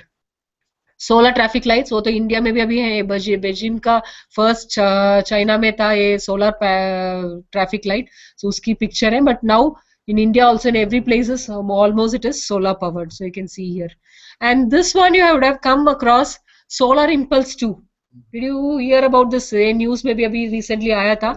So Andre was driving this plane, and it was for 4 days 21 hours and 51 minutes. That is the longest drive which they have done with the this is a solar aircraft. Okay, fully powered with solar. So they have achieved 4 days 21 hours and 51 minutes continuous drive they have done with this. So this is one of the achievement in solar panels on the International Space Station. So you would have come across the International Space Station. वहाँ भी पूरा it is powered using solar power. And grid connection of photovoltaic power system. That is also a very important or main area where you can see the solar panels, like you can have micro inverters. So अभी क्या concept है कि in many countries they have started house. In our house, so आपके own use के लिए you have solar panels, you generate your electricity, okay, you use it, जो extra energy है give it to the grid. Okay, in case आपके पास नहीं है, you can even get it from the grid. Okay, so but when you give it to the grid, you will be selling it at lower price. Grid may give you at higher price. That is there, but still you can generate your power and give it to the grid. So what is required in between there? conversion is required. And the other thing is meters. Say grid से भी आप power ले रहे हैं और grid में भी दे रहे हैं. What is the authenticate? Like something should be. So you have smart meters nowadays, bidirectional smart meters, which will just calculate how much power you're generating and you're giving it to the grid, and how much the grid is giving you. And you have some electronic systems which will calculate your bill also. So such systems can also be thought about. So here, micro inverters, like micro inverters are being kept here. The reason is ये individually houses हो सकते हैं, and power converter जो DC है उसको AC में convert कर दिया, loads में directly दे दो. Otherwise you can even give it to the grid using bidirectional meters. Despite all these facts, solar energy is totally pollution free. We know that, and it is available in abundance, but commercially popular because of the following shortcomings. It is not commercially popular. Itna hai, but फिर it is not commercially popular. The reason is solar radiations are rare, and collection of solar energy is very costly, and radiation is neither uniform nor continuous. And the other important reason which I told you is the efficiency. इसकी efficiency कम है. Okay, so that is also a main reason why we don't go for it. But still nowadays the research is into it, and many, like say even Chandigarh, the solar city, they are trying to implement in our college also around 50 kilowatts ka ek plant laga diya hai. And in all the government buildings you can see they are okay 100 kilowatts. So all those researches are going on now. Number of in all the places they are trying to go for solar. Okay, so those things are there. Still what we can do is how to improve the efficiency, और जो existing system है उसकी efficiency improve करने के लिए और overall system की efficiency increase करने के लिए we can work on. So that is the solar. Next is wind energy. So India's potential for wind energy is more. So now we are also in India many projects are going for this wind projects, the fastest growing source of renewable energy, and this wind energy, it didn't start nowadays. It started from 5000 BC. बहुत पुराना है, and usually if you see, it was used for generating electricity in Denmark in 1890. That was the first electricity generation के लिए in 1890 में शुरू हुआ था. And this wind energy is also a form of solar energy because heat, जो atmosphere की heat difference के कारण ही wind flow होता है, is it? And it is caused by uneven heating of the atmosphere by the sun, irregularity of Earth's surface, and rotation of the Earth. So all these things are causing the wind, and the amount of speed of wind depends on the Earth's terrain and other factors.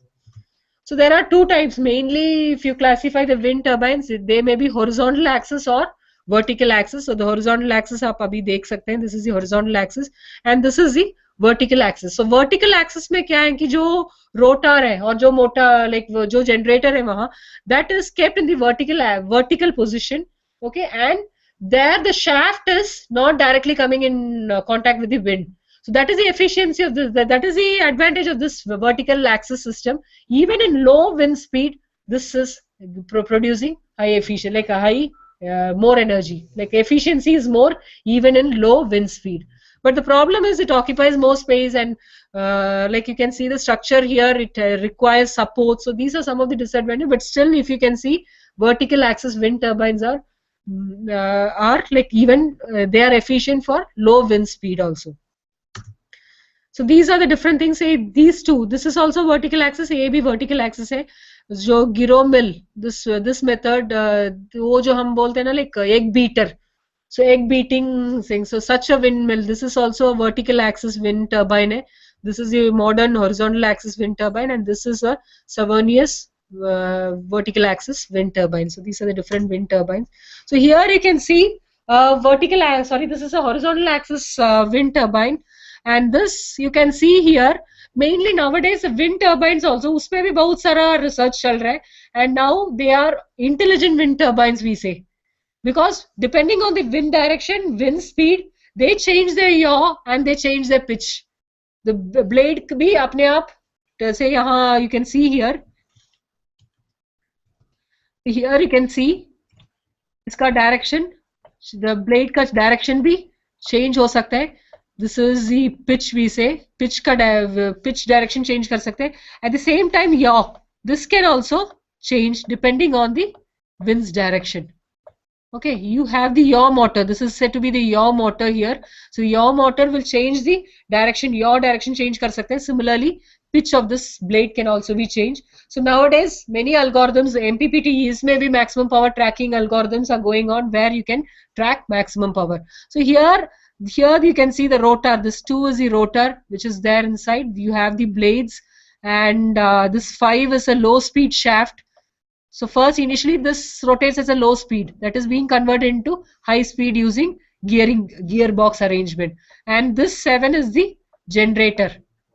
Okay, so this is the generator, and you have, this is the anemometer here.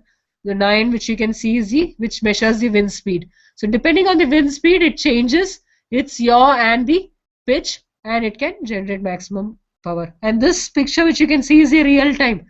एक real time wind turbine का picture है.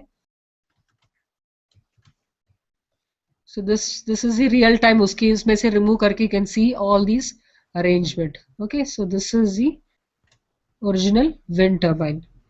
So actually this wind turbine, if you see, that generates electricity in the form of AC. So that AC cannot be directly given to the grid. First of all, some conversion is required. This AC is also not continuous, as I said. It is a varying AC. So what we usually do, we convert that into DC. So DC to DC conversion, say again DC ko AC में convert करके you can convert according to our requirement of frequency, because 50 hertz is required, and whichever transformation has to be done, that is done, and then it is again stepped up or stepped down using transformers and then given to the grid. So advantages and disadvantages of wind mills, if you see, wind is free, okay, and wind farms need no fuel, so that is the advantage, and produce no waste or greenhouse gases it doesn't produce, and the land beneath it can be still used for farming, for other farming purpose also you can use this, and this is a tourist attraction also. Many places when they have windmills, we either just go and visit them, and good method for supplying energy to remote areas. When there is a remote area where the grid is very far, then you can go for these windmills. And can you tell me, like, एक windmill का कितना capacity है? How much it can generally? एक windmill you would have seen in Rajasthan, many places में है. One single windmill can generate how much power? It can go up to 2 megawatt also. Okay, 2. It can go up to till 5 megawatts. 5 megawatts. Okay, 1 megawatt का and for 2 भी है. 5 megawatts तक एक single windmill का जो structure है, it can give up to 5 megawatts. So not always, this wind का है कि it is not always predictable, and land price.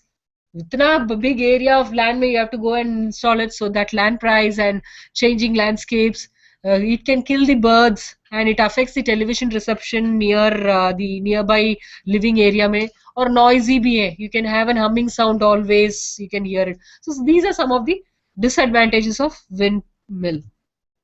Can you tell what is this? Have you seen this? Looks like a building. What is this? Bricks hai? Any idea about this? Solar plates, that is thoda apne aa gaya, that is also correct. Solar plates are there. Then ये क्या चीज है? At least उसके आसपास देख के आपको पता नहीं चल रहा है. Looks like a building. It looks like a building. It's a building. Okay. This is a skyscraper in Dubai. It was constructed in 2010. And this building is a rotating building. And ये एक बार जो shape देखा है वो lifetime में दोबारा देख नहीं सकते. Might be देख सकते हैं in case वो ऐसे wind condition है everything आ गया तो. So here you can see this is a different location, different time में जो photos लिए हैं आप देख सकते हैं कि this has different shapes. It changes according to the wind speed. So this architect of this was David Fisher. He is an Italian architect who did this, and 2010 में complete हुआ था. This is a commercial building. It has number of offices, houses भी है उसमें, and ये जो rotate होता है, it is at very slow speed. So we will not know it. And जो small change in speed है, उसको gear arrangement करके they are generating electricity. And this whole building is getting power from by itself, by its rotation and the solar panels on its like इसकी जो outer surface है उसमें solar panels लगा के उसमें से मिल रहा है. It is not using any other external power source. Okay, so you can just see a video of this. Is it the skyscraper of the future or just a pie in the sky idea? Italian architect David Fisher unveiled in New York Tuesday the design for what he's calling the world's first building in motion. It's an 80-story residential tower with revolving floors, ostensibly set for construction in Dubai this fall. It's the first building that is dynamic, changing the shape. You can adjust the shape the way you like every given moment. Fisher says he is also slated to build one of the dynamic buildings in Moscow, and he hopes New York City. He says the buildings also double as generators. Wind turbines on every floor will provide power. This building is completely self-powered. Wind has a very negative effect on skyscrapers, we all know. And I say, why do we want to find the wind? Let's use the wind, for our benefit. The Dubai condos are going for $3,000 a square foot. Lifts will allow penthouse residents to park their cars right in their condominium. Fisher says the building parts will be prefabricated in a factory in Italy and then assembled at the final location. The architect says he'd like to have the Dubai building ready to live in by 2010. So Ted Shapley, The Associated Press, New York. So this has come into reality in 2010, and now in Moscow also they are building such a building. So now you can just think, now we are all going to renewable because that is the need of the hour. Okay. And this is one more magnetic levitation based wind turbine. So हमने जब अभी भी we were just talking, one windmill can give maximum of 5 megawatts. One, like in case if we take 1 megawatt, आप सोचो 1000 megawatts is equivalent to one magnetic levitation wind turbine. So this magnetic levitation wind turbine, it uses 100 acres. जो windmills हमने यहाँ देखा है, दूसरा जो conventional है, it takes around 64,000 acres.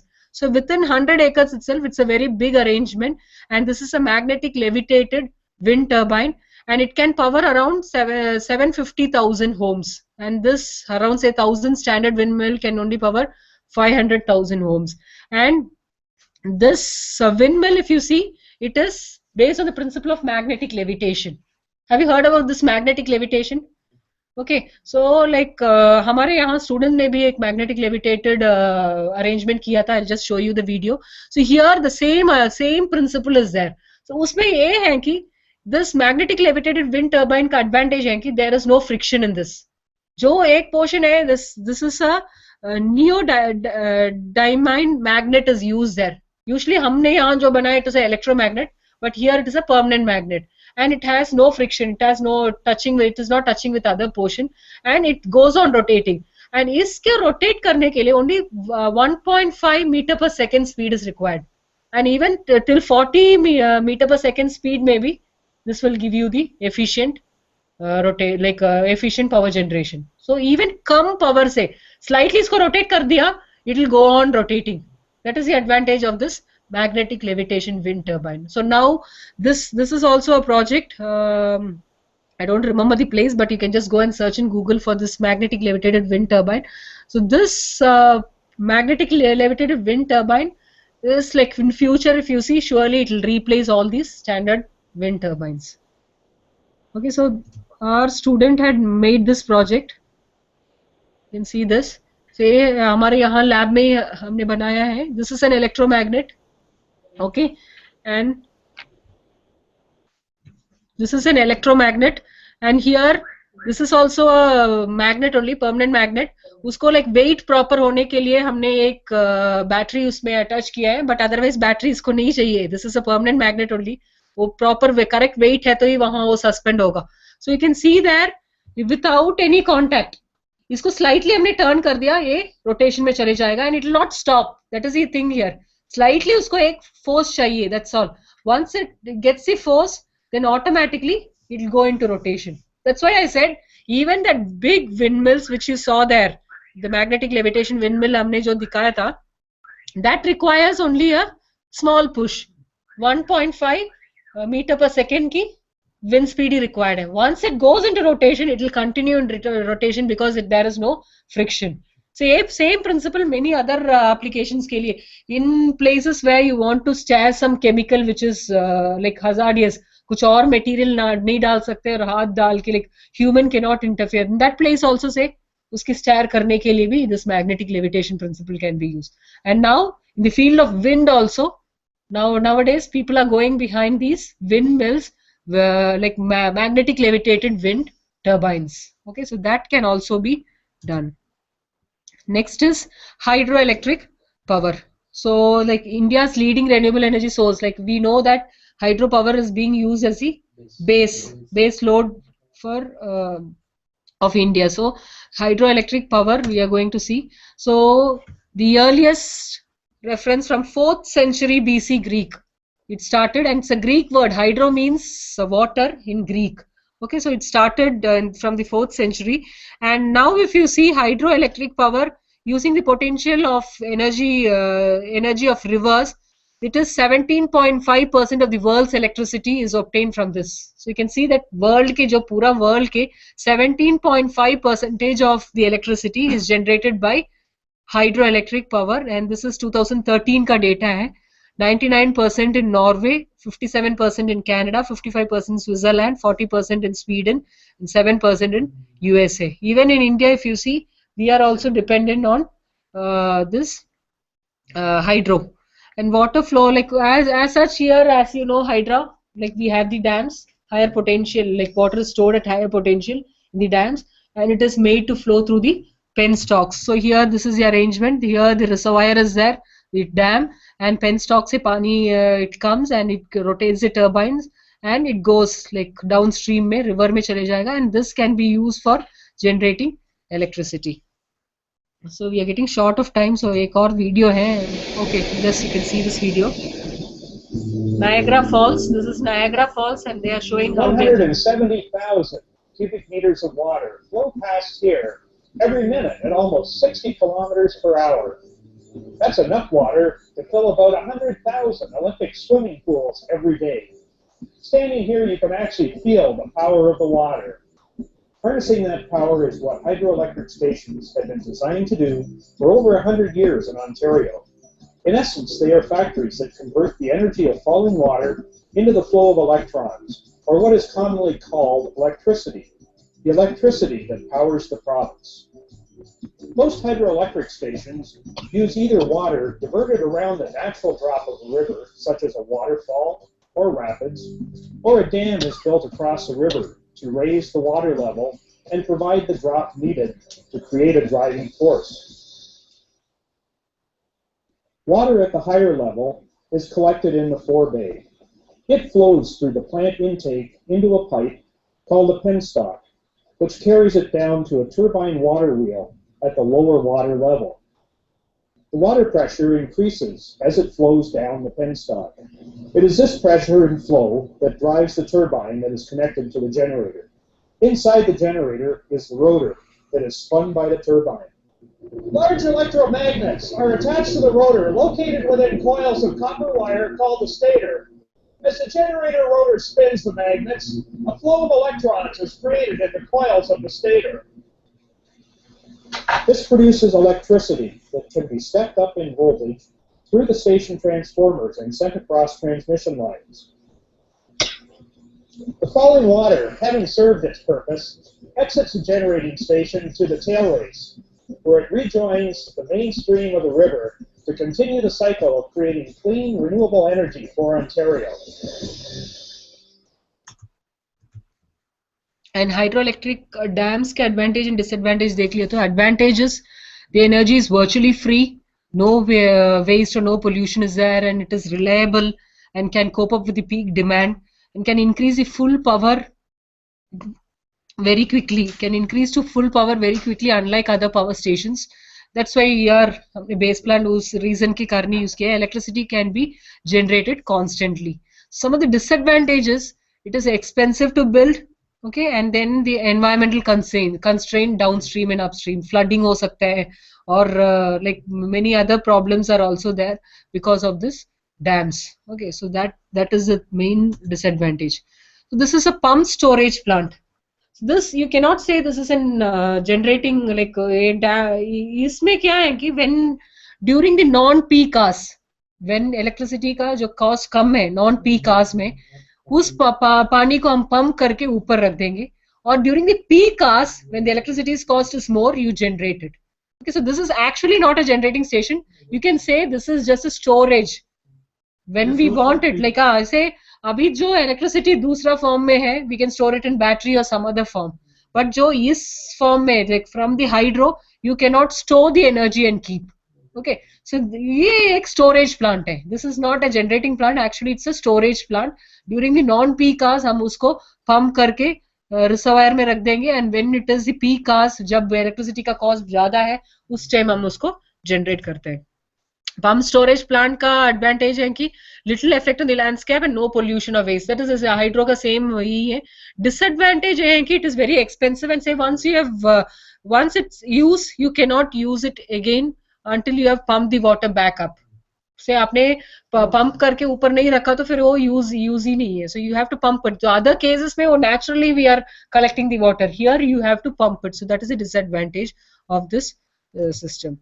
Next is from ocean. So ocean energies, you have different forms like waves, tides, ocean current, ocean thermal effects. So from there also you can collect electricity. So ocean में आप देखते समय, and as we all know, around 70% of the Earth's surface is covered by ocean, and even 0.1% उसमें से हम energy extract कर दिया, that is more than enough for the whole mankind.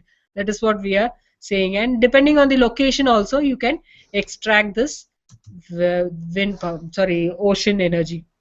So one of the form is you have attenuators. You have something like flaps. वो ऊपर जाके oceans में डाल दिया. That motion of those attenuators, up and down motion, can generate electricity. Similarly, you have the point observers. So you can see the point observers here. Also, they are like जो sea bed है उसमें construct कर लिया, and you have ऊपर आके एक pointed एक observer है. So that may, depending on the wave motion, move up and down. So that mechanical energy can be converted into electrical energy, and through like underwater cables you can transmit it. Next, submerged pressure differential. So इसमें क्या है कि जो rotor, like the moving part hai, that is submerged in water. In the last case mein to it was up, like it was not submerged. It was not submerged in the water. It was floating in the water. But in this case, it is submerged. Next, you have this flap type. So it is an oscillating wave surge converter. So here, this is also submerged type, and it is oscillating. Another is oscillating water column. So in this oscillating water column में आप देखते समय जो पानी है, this it will enter from this duct here and it moves up the column. When it moves up the column, the turbine here rotates, and that can be used for generating electricity. Similarly, you have one more time overtopping device. So overtopping device के इसमें है कि जो ocean की waves हैं, उस waves it will move over the structure, and it comes down a column where there is a turbine. So this can also be used, and the jo excess water again it is sent back to the ocean or sea. So this can also be used for generating electricity. So there, like from ocean also we generate electricity from the waves which is produced. दूसरा है कि tidal भी है. Tidal में है कि high tides and low tides. ये ऐसे नहीं है, waves से है. Just जो general waves हैं उससे भी हम generate कर सकते हैं. So wave power.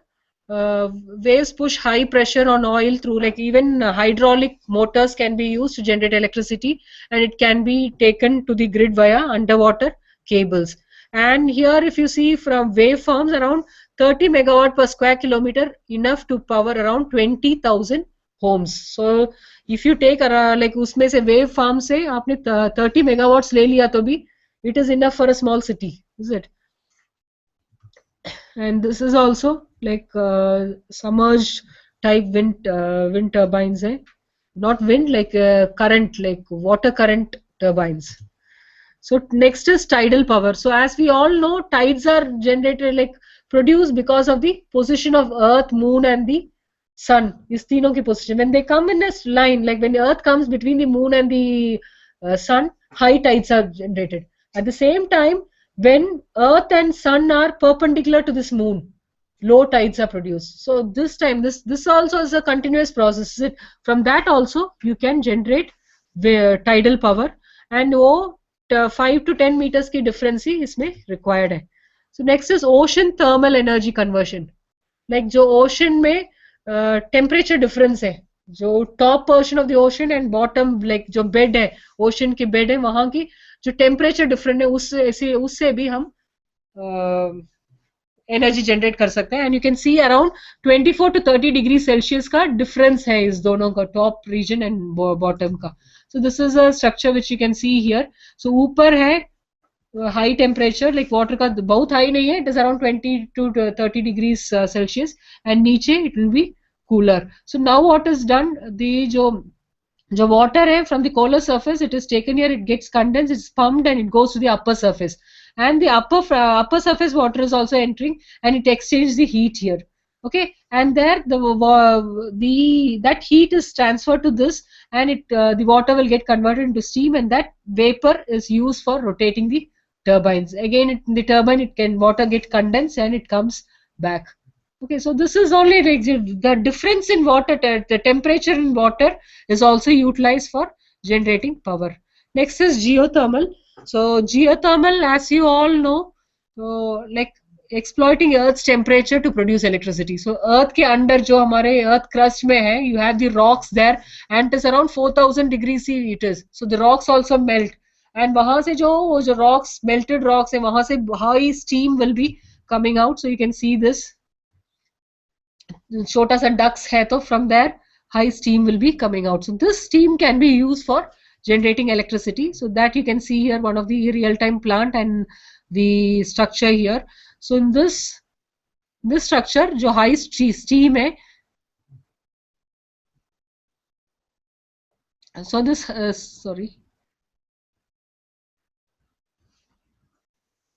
this steam is taken up. It goes to a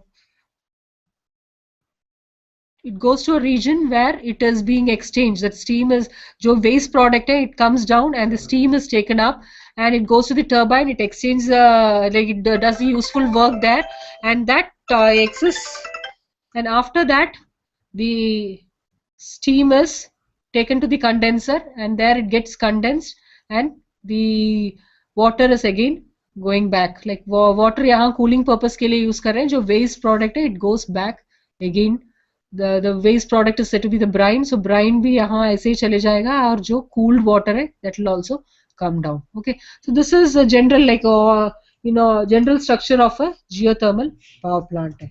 Okay, so some of the advantages: reliable, the Earth's heat provides a constant source of energy, low impact on environment, and then the room for there is a room for improvement. Around now I just searched in 2013, 11,700 megawatt is being installed, and it is estimated that 15,000 megawatt will be there in 2014. So this was a Google से मैंने data लिया है.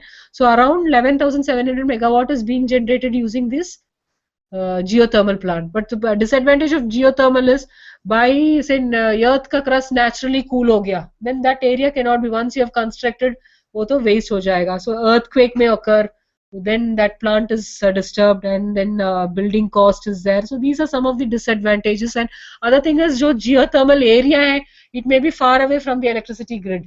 It cannot always be said that grid के पास होगा. So these are some of the disadvantages of this geothermal power plant. Okay, but now it's almost 1, so I'm just winding up my lecture. And in the afternoon we have Dr. S. Chatterjee. He'll be giving you a lecture on energy management and conservation. Okay, mainly energy conservation में sir will be talking. So I just want all of you to assemble back at sharp 1:15. Sorry, 2:15. Okay, so sharp 2:15 we will reassemble again.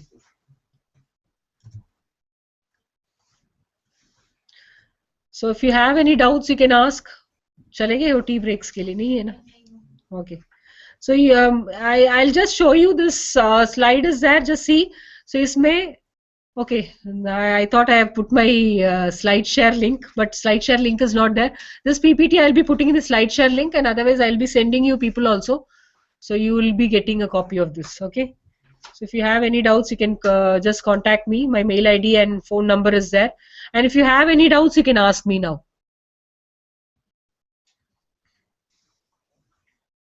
This was a general lecture to give you an insight so that future में energy conservation है. So many people from many field may be there. So this will give you an idea कि where research scopes are there. So that's what my main field of interest is also solar. So we have done a number of projects here. So if anyone is interested to go in depth and see, you can just come here to our labs.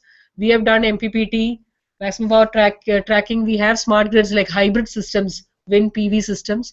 So if those who are interested, you can come. And if you have any doubts, you can ask.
Hello.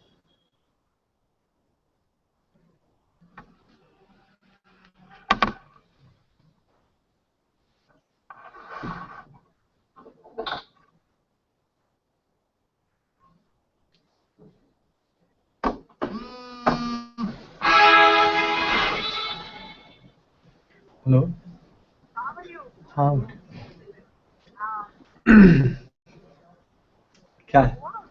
हाँ चल रहा है morning में हो गया, evening वाला start होगा फिर 2:15 से। बढ़िया था। सुबह सब आए, एचओडी सर भी खुश थे कि चलो सब टीचरों को बोलते हैं कि देखिए रंजन इनिशिएटिव लिया है, ये है वो है, अब आगे और भी every month we should do one, और ये सब। हम्म हम्म हम्म। बस भी बस आया था लंच करके आया था, अब नेक्स्ट स्टार्ट होगा।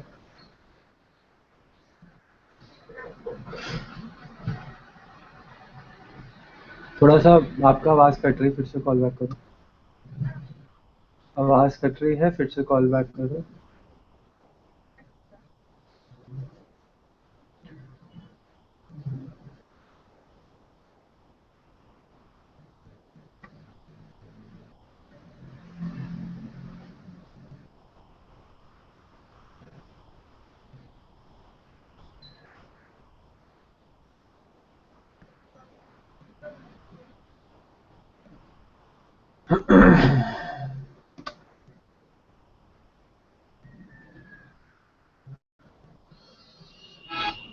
Hello hello. मैं वही कह रहा था, आवाज़ कट रही है। हाँ आपसे वही कुछ था कि सही अच्छा प्रोग्राम चल रहा है, ये वो है। सबको कह रहा था कि सब मन ऐसा प्रोग्राम हम लोग को ऑर्गेनाइज कराना चाहिए, इनिशिएट कर लिया है। तो अब आगे मुझे मेंटेन किया। हम्म, बस फिर क्या था।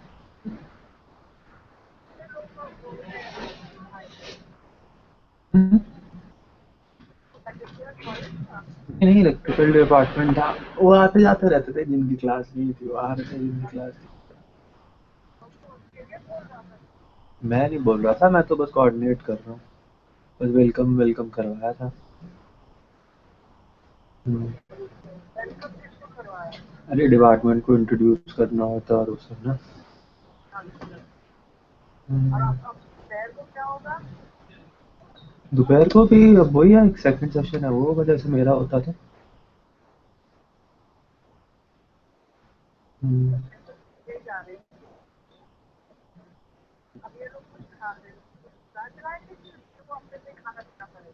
नहीं, अब खाना पीना तो अपने से ही है, मैं ही ऑर्गेनाइज कर रहा हूँ, मैं थोड़ा ना खिलाऊंगा किसी को। हम्म, हम्म, हम्म, चलो, ठीक है रहना।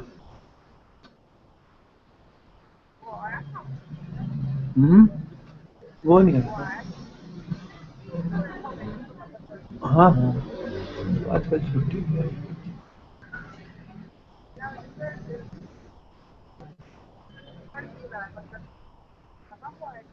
नहीं नहीं, सही है। Okay.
Hello? Hello? Hello?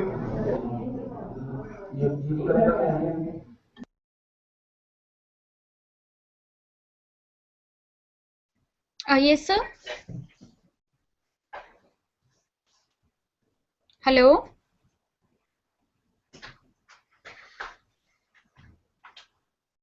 Hello.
एक मिनट मैं इंट्रोड्यूस कर देती हूँ sir.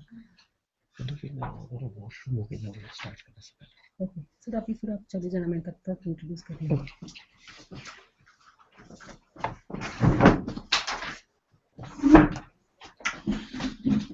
So very good afternoon to one and all. So we are here back for the afternoon session, and the afternoon we have with us Dr. S. Chatterjee.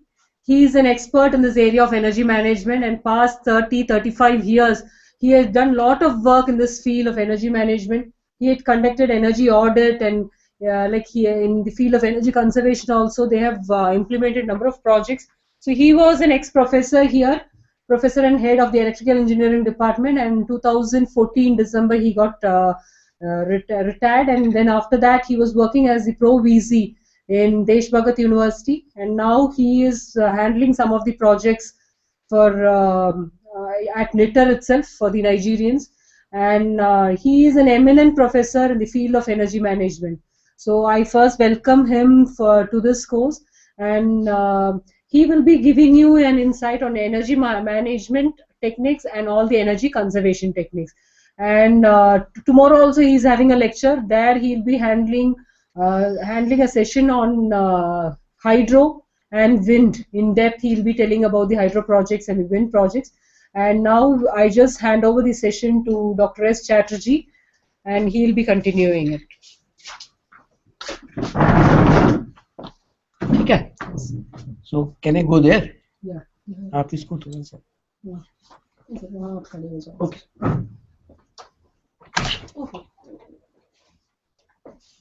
Is it okay? Connection ठीक ही है ना? देख लो connection. ठीक है. Good morning, participants and the ones at the course centers. I, on my behalf and on behalf of this institute, later, welcome you all for this session, which is to be taken by me. And as Dr. Shimi has said, that I'm going to talk to you, discuss about energy conservation and energy management policies. So this session will be oriented towards electrical energy. Whenever I talk of energy, I mean electrical energy, because there is one special reason for that. Electrical energy is the cleanest form of energy, and it is the most available energy, most utilized energy. That's why the management of electrical energy is very, very important. So the name of the session is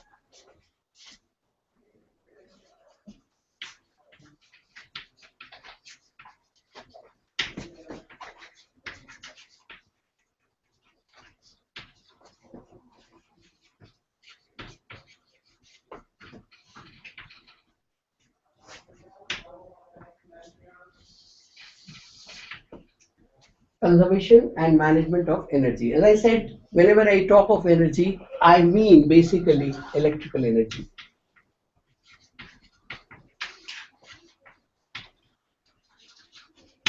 Although there are many forms of energy, like mechanical form of energy, thermal energy, heat energy, then your light energy, sound energy, magnetic energy, biogas energy, etc., etc. Many kinds of energy, potential energy, kinetic energy, etc. But out of all these, the most utilized form of energy is the electrical energy, and that is why it has the most significance. It is the most utilized form of energy. One thing should be clear to you, that this energy management and conservation is very, very important and significant, because energy is such a commodity which cannot be produced. Neither it can be produced nor it can be destroyed.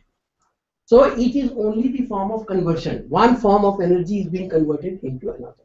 So for heat energy is being converted into electrical, or magnetic energy is converted into electrical energy, or electrical energy is converted into, say light energy, etc., etc. That's why it is just the conversion of one form into another, and the form which is it converted into finally is the most significant part, because it has got the utility, more utility. Now you can also not say that if I convert, say, thermal energy into electrical.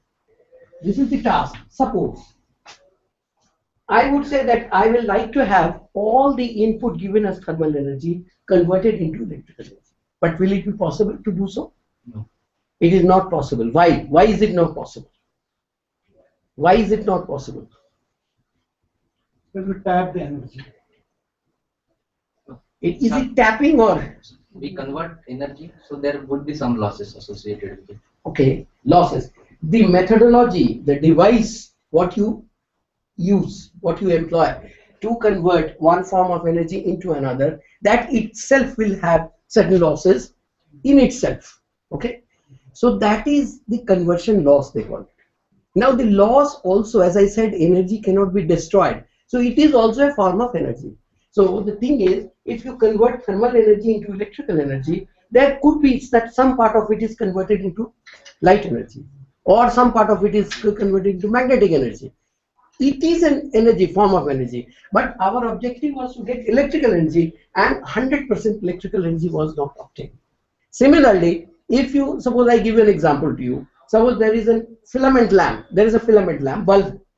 इसमें जब आप electrical energy feed करते हैं तो जब आप देते हैं तो आपको पर्पस क्या है? What is the purpose? To get light. Is it that 100% of electrical energy is being converted into light? Again, it is not. Lot of it is also converted into heat. The bulb gets hot. So it is proof that lot of energy which is used as input in the form of electrical is being converted into light energy. So one form of energy is definitely being converted into another form. That may not be 100% conversion because of these reasons. Now when I say that electrical energy is so significant, it is the most utilized energy. It can be conveyed from one place to another place very easily. It travels at a very high speed. All these advantages are there, and then most of the devices, most of the gadgets, most of the instruments, most of the machines, they are electrical energy fed. So they work on electrical energy. That's why electrical energy is the most important form of energy. And whenever I say that I want to manage or conserve, I will like to say that I want to manage or conserve electrical energy. Is this point clear? Now,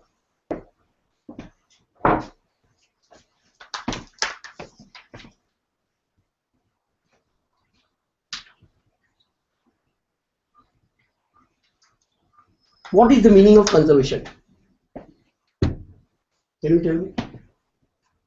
You say conserve, conservation, and management. There are two separate words. What does it mean? What does it mean? What do you mean by conservation, and what do you mean by management? Increase the efficiency of the system and then network. But conserving energy, I mean to say, we should generate only that much of energy whichever is our demand. Only that generation. Yeah. If you can generate that, so that is conservation. Conserving means we will shut down some hydro plants extra. No. In that form. No, it is not. Yes, can you explain? Conservation means transformation from one to another energy. No, that is not transformation. Conservation means saving of energy. It is a kind of saving. It is a kind of saving. It's not exactly saving. It's a kind of saving that this much energy is being totally generated, and I have got objective 1, 2, 3.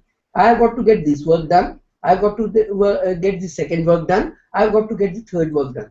I must say that I must conserve my energy in such a fashion that all the three are done in the most efficient manner. That is known as energy conservation. Similarly, water conservation is also there. You conserve. Why you want to conserve? Tell me why. Why you want to conserve? It's limited. Energy is limited. No, energy is not limited. The resources. Okay. So what is there? That energy, as I said, energy is converted in from one. It cannot be produced. You directly cannot produce electrical energy. Directly you cannot produce light energy. Directly you cannot produce magnetic energy. It is to be converted from one form. And that form from which it is being converted is the source. So mostly the sources are, let us see what are the sources. It is the fossil fuel.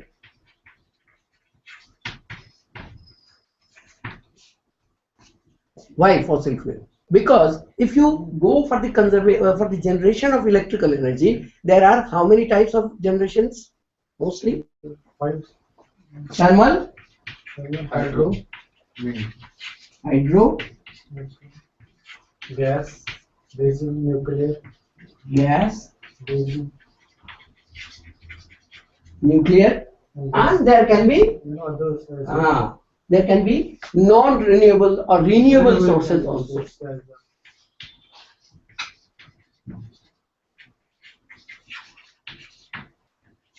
Renewable sources, right? This is thermal is not mostly coal fed. Exactly.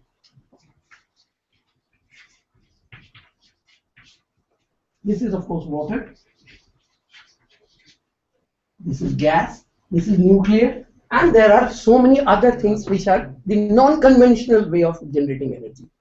You have sun, you have wind, solar, wind, you have magneto-hydro, you have biogas, you have other gases, but gases, etc., etc.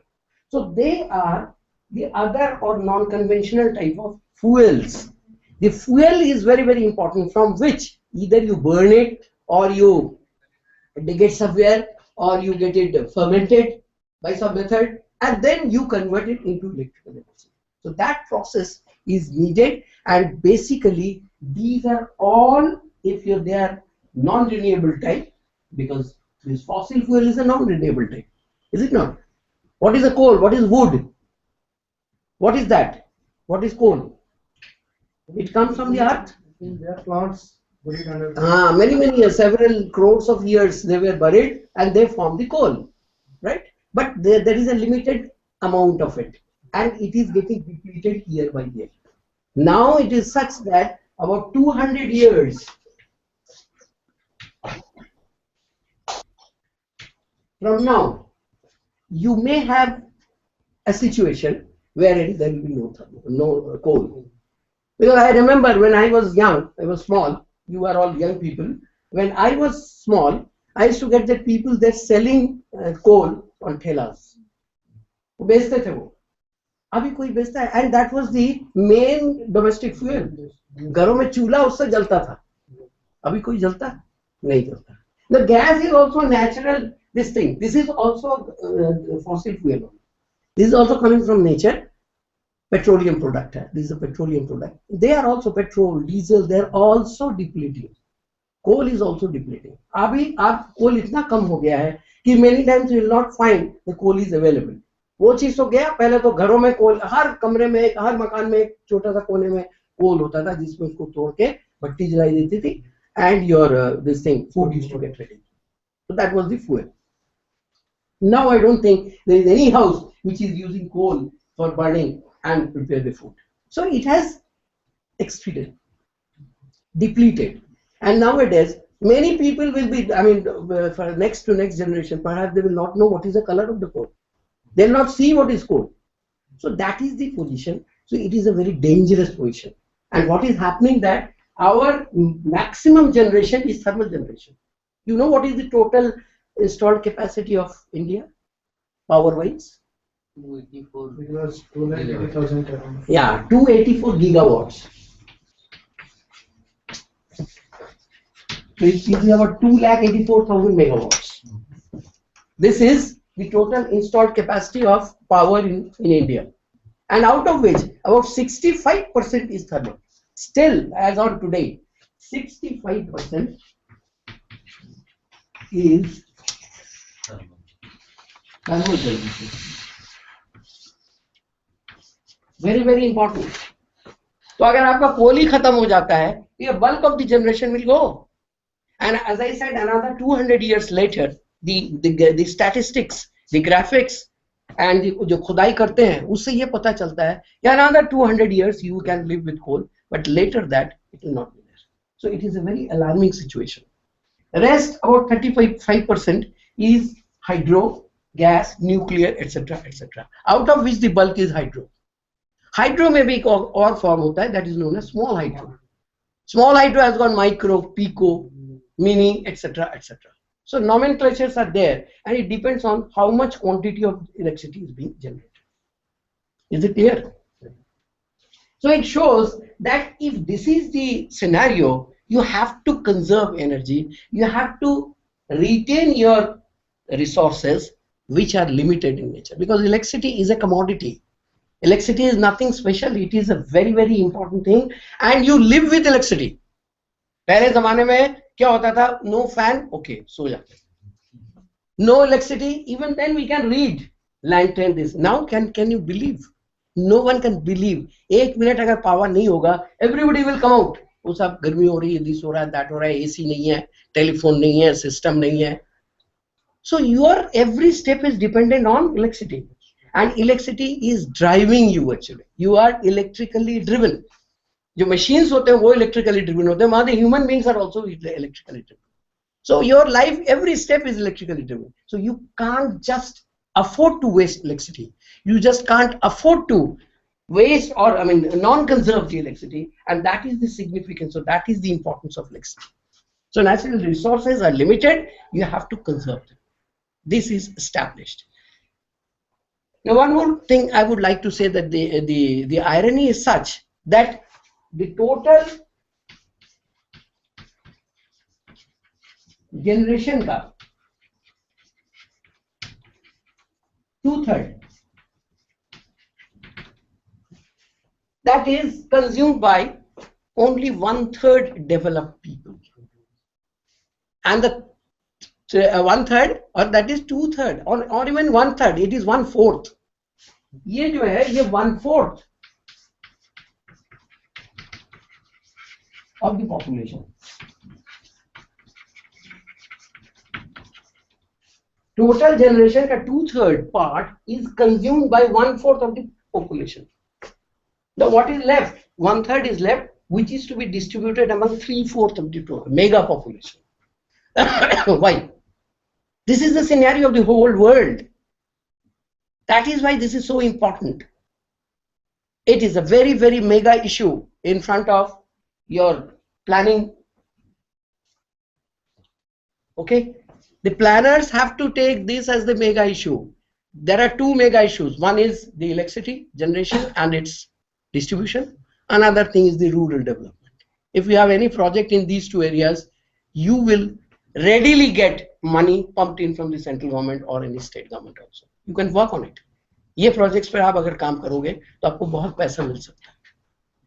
So the scenario is very, very, very ugly, I would say. It is an irony that 3/4 of the total population which lives in the villages, they are only getting a meager share of 1/4 of the total generated electricity, and 2/3 of the generation goes to 1/4 of the very, very little population. This is the scenario. They live in the urban areas. Their routine is such, their lifestyle is such. So it has become a marked difference between the two. So if you take this as a very big amount, 2,84,000 gigawatt, it's a very, very big amount, and you have northern grid, you have southern grid, you have eastern grid, northeastern grid, central grid, etc., etc. But will we call that our country is a developed country? There are many countries who will never generate so much of electricity, but they are developed countries. How do you say, what is the index on which one can say that this is a developed or progressive country? This is an developing country, and this is an undeveloped country. What is the main index? Per person consumption of energy. What is that known as? It is per capita consumption.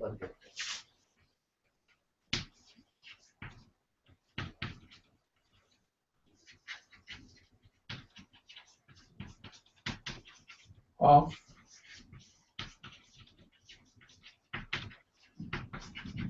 electricity. This is very, very important. The total generation is definitely important, no doubt. It's a very important factor. But the per capita consumption is very important. कि एक आदमी को कितना consume करने को मिल रहा है. Can you tell me what is the per capita consumption? Is it bigger than Pakistan? Is it bigger than Sri Lanka? Is it bigger than Bangladesh? I'm asking you.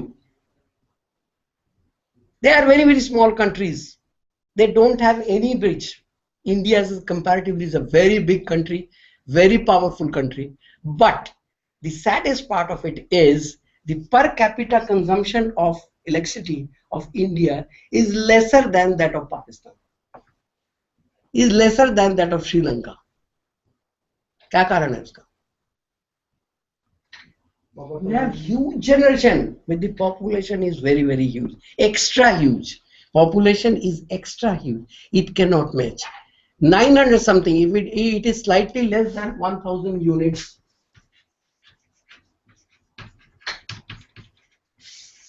Approximately 1,000 units. So थोड़ा कमी है. 900 something है. Is the per capita consumption. And that is why we say that India is still developing country. It is not a developed country. But आपने बहुत बारी पढ़ा होगा कि हमारी growth rate बहुत ज़्यादा है. We have overtaken China. We are our main competition is with China. But China has beaten us in every respect. तो उसका main reason है वो हमारा per capita consumption नहीं बढ़ पाया. The irony is this. Although we have generated so much. ठीक है. So अगर ये बढ़ाना है क्या करेंगे? What will you do? As an engineer I am asking you, or as a planner I am asking you, or as a mathematician, or as a human being, what will you do? क्या करेंगे आप? Population कम करनी चाहिए. वो आपके हाथ में नहीं है. That is what will you do? What is your idea, or what is your opinion? So we have to reduce the gap of demand and generation. Okay. Gap of demand का generation क्या होता है? You said you raised a very important point. When there is a gap, one is demand and one is supply, and they are never equal. Never equal. अगर आप किसी तरीके से D और S को equal कर दें, then this problem will go. कम हो जाएगा. ठीक है ना? Demand is all very, very high as compared to, right? So this is demand. Demand is going very, very high, and this is supply, which is at this level. This is the gap. Now the scenario is that this gap is getting greater and greater every day. क्यों? बता सकते हैं? अब देखिए मैं आपको एक question पूछूंगा. Very simple thing. डिमांड का हाई जाना हेल्दी साइन है या क्या है? Healthy sign. It's a healthy sign. So you will not stop it. जाने दो. As much demand as possible. Why it is healthy? Because demand high means you are using electricity more and more. Okay, your irrigation is improving. Your industrialization is improving. Your lifestyle is improving. You are electrically driven, as I said. All machines are being automated, everything. So that is a very good, very, very healthy sign that demand is increasing. But supply is not matching it. और दिन पर दिन वो gap जो है, this gap is increasing. If the gap is okay up to some mark, if you can maintain it, then also it is okay. But it is not maintained. It is increasing day by day. Now what is the solution? What can you do? Renewable energy is the solution, because the main reason is the deficit of the source for the energy. Okay. Yes. The problem with India. उन्होंने तो बोला कि population को कम कर दो. Sir, actually the problem is, sir, there are various reasons for that. First of all, financial resources. We don't have that much of power. And the second problem is this: there is a gestation period of generation. It takes 10 years. And there are disputes between states, all those things, and they actually what we plan that we are going to build it at 5 years. But what the actual scenario is that we are completing 10 years because of disputes, because of financial problems, and this. These are all issues. There are other issues as well, but these are the main issues. That generation, what we expect, what we plan, it is not. We are not working according. I agree with you. There should be political will. What do you want to say? One is the disputes between states, other state, central, everything. He will say, Haryana says, I need water from Punjab. Punjab says, no, this is my water, I will not give it. He says, I am your younger brother, you must give it. That's all those things. These are political problems. These are known as political will. If there is a political will, not many such problems can be solved. which is not there. Number two, as you said, economical problem. Economical problem is the biggest problem. You'll be surprised to know that generating one megawatt unit of electricity may cost you about 4 crores of rupees. 4 crores, let it be thermal, let it be hydro, let it be any technology, approximately 3.5 to 4 crores will cost for 1 megawatt generation, right? That's a huge amount of money. Where will the money come from? So that is one thing, okay? Economically, it's not viable. But suppose no government can fund you so much, no private body can fund you so much, you have to do it within the limited funds what you have. Third thing is, if you keep on doing this burning of food for fossil fuels, coals, paper, wood, like that, husk, all those things, you are doing two things. One is the material is being depleted day by day. So iska bank khatam ho raha hai aapka. Second thing, what harm you are doing is, as you burn things, you are polluting the environment. So environment pollution is another problem in front of you. So you cannot just say any amount I can generate. इसको अगर कम करना था, demand को बढ़ने दीजिए, supply को भी बढ़ा दीजिए. Equation becomes balanced and there is no problem. There is no problem. But can you match demand with supply? Supply has to be following demand.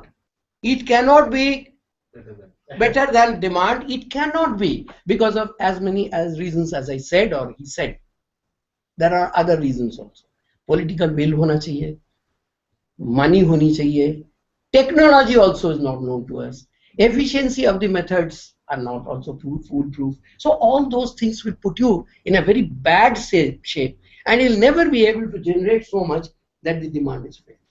So there has to be a gap. The gap will remain. Now tell me what to do so that a situation of power crisis, energy crisis does not spread. Do you understand what is power crisis or energy crisis situation? Can you follow that? Energy crisis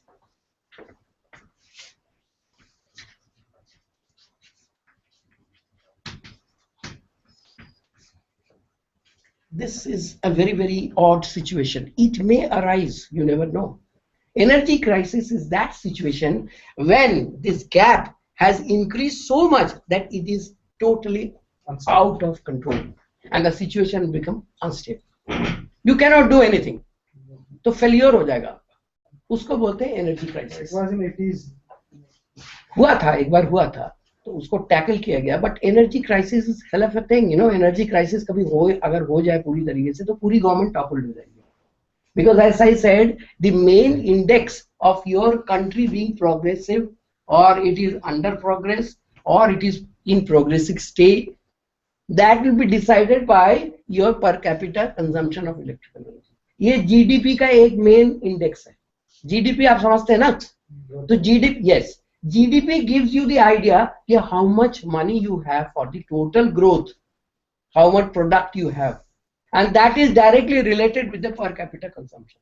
So if the per capita consumption is only about 1000 units, it's a very, very sad situation. So you cannot do. मैं आपसे ये पूछ रहा हूँ कि इसका हल क्या है? Because no technology can do it in one day. No miracle can take place. तो आप क्या करेंगे? These situations are so alarming that one day this energy crisis may appear. It may appear before you. So as a citizen, as a responsible citizen, as an engineer, as a participant, as a teacher, or as a student, what is your duty? What will you like to do? Come on, tell me. क्या करेंगे आप? First of all, efficient use. Increasing the source of energy. Increasing the source of energy. बिल्कुल sir, increasing source of energy. भैया source of energy तो मेरे पास, यही तो मैं बोल रहा हूँ कि सोर्स ऑफ एनर्जी तो लिमिटेड है. सोर्स ऑफ एनर्जी लिमिटेड है. डिमांड को हमें रोकना नहीं है. सप्लाई हम एक लिमिट तक ही कर सकते हैं. अब मेरे पास क्या बचा? You have to conserve means efficiency of the process is to be increased. You have to do it in such a fashion that आपका bare minimum भी चलता रहे और ये जो आपके पास स्टोर है that store धीरे धीरे खत्म हो, abruptly ना खत्म हो जाए. इतना हमने कोयले को खा लिया that we cannot see the coal normally now. As I said कि शुरू में हम उसको देखते थे, ठेले में बेचता था, और अभी क्या हो गया? It is not seen, and the छोटा बच्चा perhaps doesn't know what is the color of the coal. किसको कोयला कहते वो जानता ही नहीं. इसके नेक्स्ट जनरेशन जो होगा उसको बिल्कुल ही नहीं पता होगा कि what is coal, how does it look like, what is its significance, how important is it. So that is one scenario, and that's a very, very alarming situation. It may arise, and that may cause energy crisis, which one we want to avoid. मैं हमेशा एक चीज ये कहता हूँ अपने students को that God forbids water crisis ना हो जाए. You see, there is mega water situation throughout the world. 3/4 of the universe is water, of the world is water. Only 1/4 is land. लेकिन क्या वो सारा water useful water है? It is not. You cannot use, you cannot say, and there may be, God forbid, if at all there is a third world war, it will be due to water crisis. मेरे को ये समझ में आता है. So everybody should work for water conservation. Everybody should work for energy conservation. They are साथ साथ चलने वाली चीज. अगर कल की energy crisis हो जाता है, any government can be toppled. No GDP, nothing, no business, कुछ नहीं होगा. Input बंद, process आपका बंद, output नहीं आएगा. तो इसके लिए आपको you have to go for conservation only. There is no other solution. तो आप कैसे करेंगे? Now, what will be the definition of conservation? Conservation का मतलब ये नहीं है कि इलेक्ट्रिसिटी है और उसको ऑफ करके बैठे रहिए. हमें तो खर्च ही नहीं करना. सर ने बताया था मत करो, खर्च नहीं करो, बिल नहीं आएगा, आप आराम से रहेंगे. That is not energy conservation. Energy conservation इतना आपने कम लाइट जला के पढ़ना शुरू कर दिया कि आप चश्मा और मोटा हो गया. इतना पसीना हो गया कि क्या लिखा उसके अंदर पानी पूरा भर गया. That is not energy conservation. What is energy conservation? Energy conservation is the optimized utility, optimized use of energy for a particular purpose. You can write it down. Energy conservation can be defined. Likho, energy conservation can be defined.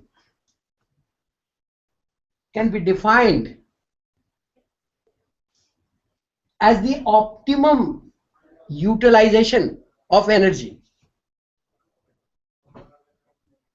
for a specific task.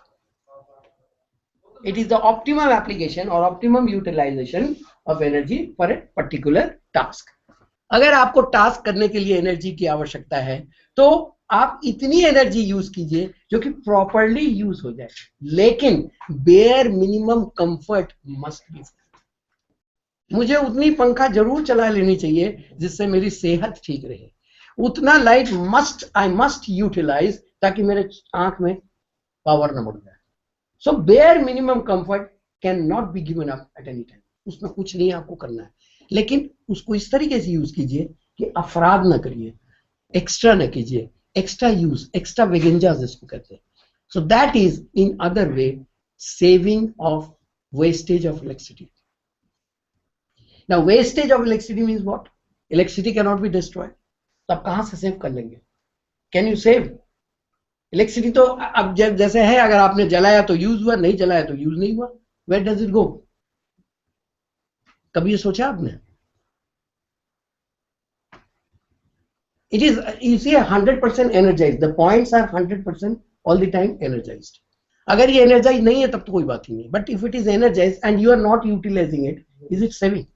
It is not saving. Then what is it? What are the case we can save some energy? Inverter की बात नहीं कर रहा हूँ मैं, तो power की बात कर रहा हूँ. Actually, sir, what I was saying that we will shut down some. If we are running for. It is not shut down. You will always find that there is a shortage of energy. अब ये जो demand supply की बात हो रही है तो shortage ही तो हुआ ना. Energy gap is shortage. At some place it is extra. At some place it is shortage. So you must divert that electricity from the extra source to the one which needs it. That is energy management. ये जो आपका conservation आप कर रहे हैं, you are conserving the energy source by doing a particular scheduling, by having a particular technology. It cannot be done like that. Without technology, it is not possible. You have to apply appropriate technology. The appropriate technology is to be used. When you appropriately use the technology so that that electricity is diverted from for some other work, that other work which was short of energy otherwise, you have diverted that and done that. That is known as energy saving. That is known as energy conservation. And that is on total, if you can do it for industries, do it for domestic purposes, do it for commercial uses. Where are the energies being, electrical energy being utilized? Maximum, अगर आप अपना घर ले, तो sectors में तो industry में होता है, इरिगेशन में होता है, आपके शॉपिंग कॉम्प्लेक्सेस में होता है, कमर्शियल कॉम्प्लेक्सेस में होता है, स्ट्रीट लाइट्स होता है कि नहीं? So these are the places wherein you are doing lot of energy. आपका बहुत एनर्जी इसके अंदर आप यूज कर रहे हैं. तो कौन कौन से सेक्टर्स हुए? Industry, irrigation, commercial, transport, domestic, street lights and public health. These are the sectors wherein you are using lot of energy. अगर आप देखें उसका परसेंटेज वगैरह भी दिया होता है कि इतना परसेंट इसमें यूज हो रहा है. Data, I don't have the data right now, but I should have given you. मैं कभी आपको दे दूंगा डेटा. पूरे इंडिया में डेटा है कि इस सेक्टर में इतना यूज हो रहा है, इस सेक्टर में इतना हो रहा है. कहने का मतलब यह है कि इन्हीं को अगर आप रीशेड्यूल कर दें कि यहाँ शायद एक्स्ट्रा है, इसको मैं वहां ले जाऊंगा, इधर ले जाऊंगा, उसको यहां कर दूं, इसको थोड़ा कम कर दूं, उसको थोड़ा ज्यादा कर दूं, विद द सेम रिसोर्सेज आपने चेंज नहीं किया. You have manage the material और the system in such a fashion by conserving energy that everybody is better. I will give you an example. Suppose there are 10 industries. In a place there are 10 industries. Now industries need power, definitely need power. All the industries are being keeping off on Sundays. Is this system good? Earlier में क्या होता था? सारे जगह Sunday को बंद होता था. अब भी ऑफिसेस भी बंद होते हैं, इंडस्ट्री भी बंद होता है, बैंक भी बंद होता है. संडे को बंद मीन्स संडे को there is no consumption of electricity at these places. Commercially there is no electricity consumption. Instead अगर आप ऐसा करें कि किसी को संडे में ऑफ करें, किसी को सैटरडे करें, किसी को बुध, मंगल, सोम, etcetera etcetera. It is a reschedule. You will find that with the same resources, with the same amount of generation of electricity, you will be able to do it better, more economic, more utilization method of it. So this is one energy management policy. अब domestic ले लेते हैं, right? Domestic में you have seen that there are माताएं होती हैं, housewives होती हैं. They are very good in energy management. And some people are very bad also. I'll give you an example. आप कुकिंग गैस का यूज कर रहे हैं, you are using the cooking gas stove. तो कुछ लेडीज ऐसी होती हैं जो उसको फुल में चलाते हैं, उसी में तवा रख दिया, आप उसको बेल रहे हैं, उसको डाला, फिर उसको फिर सेका, उसके बाद उसको हटाया, उसको फुलका हुआ. एक और लेडी होती है who does it, पहले तवा रख दिया, बेला, उस समय बिल्कुल सिम कर दिया. And then after some time when it gets little hot, उसको रोटी को उसमें सेका, उसके बाद नितारा, और जब उसको फुलके को उसके ऊपर रखा, then we put it to the flame.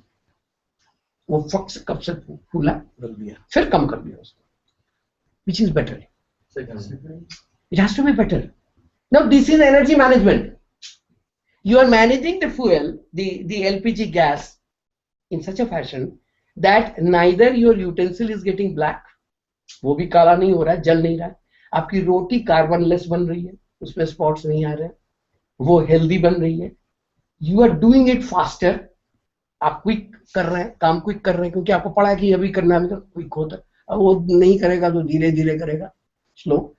So you are getting a better product, you are utilising lesser energy, and also you are getting an good output within lesser time. Another example,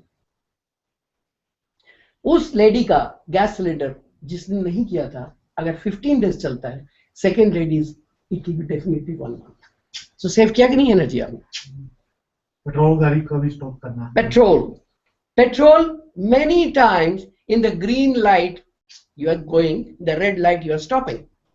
और काफी तो 1.5 minute 2 minute, Chandigarh में बहुत सारे ऐसे centres हैं यहाँ 2 minute 2.5 minute 3 minute का भी होता है, एंड यू आर बनाए, क्या हो रहा है उससे? You are wasting fuel, you are polluting the atmosphere, is it not? And you are creating a sound also. वो भी एक आप उसके अंदर साउंड क्रिएट करके आप उसको वो कर रहे हैं, कॉन्स्टेंटली पोल्यूट कर रहे हैं। इंस्टेड अगर आप उसको थोड़ी देर के लिए बंद करिए, पूरा नहीं, अगर थोड़ी देर के लिए बंद करेंगे तो बैटरी भी हेल्दी होगी, क्योंकि बार बार बंद करना कम वो करना भी आपको बैटरी के लिए खराब होगा, that is not healthy for the battery. Switching come switch कीजिए लेकिन सेव पेट्रोल सेव कीजिए। आप फ्रिज ले लीजिए, फ्रिज को बहुत सारे लोग 100 times they will open close, एक चीज रखने का क्लोज कर दिया, दूसरी चीज फिर निकालने का। Can you not plan it little better that these are the things which are to be kept and these are the things which are to be taken in 2 attempts, you have done 20 works, whereas 20 times आप उसको open और close कर रहे थे। तो अगर थोड़ी सी planning कर ले आप, तो you are saving lot of energy in fridge also. Another example I would like to give you, long back we had done an energy management conference at this very institute.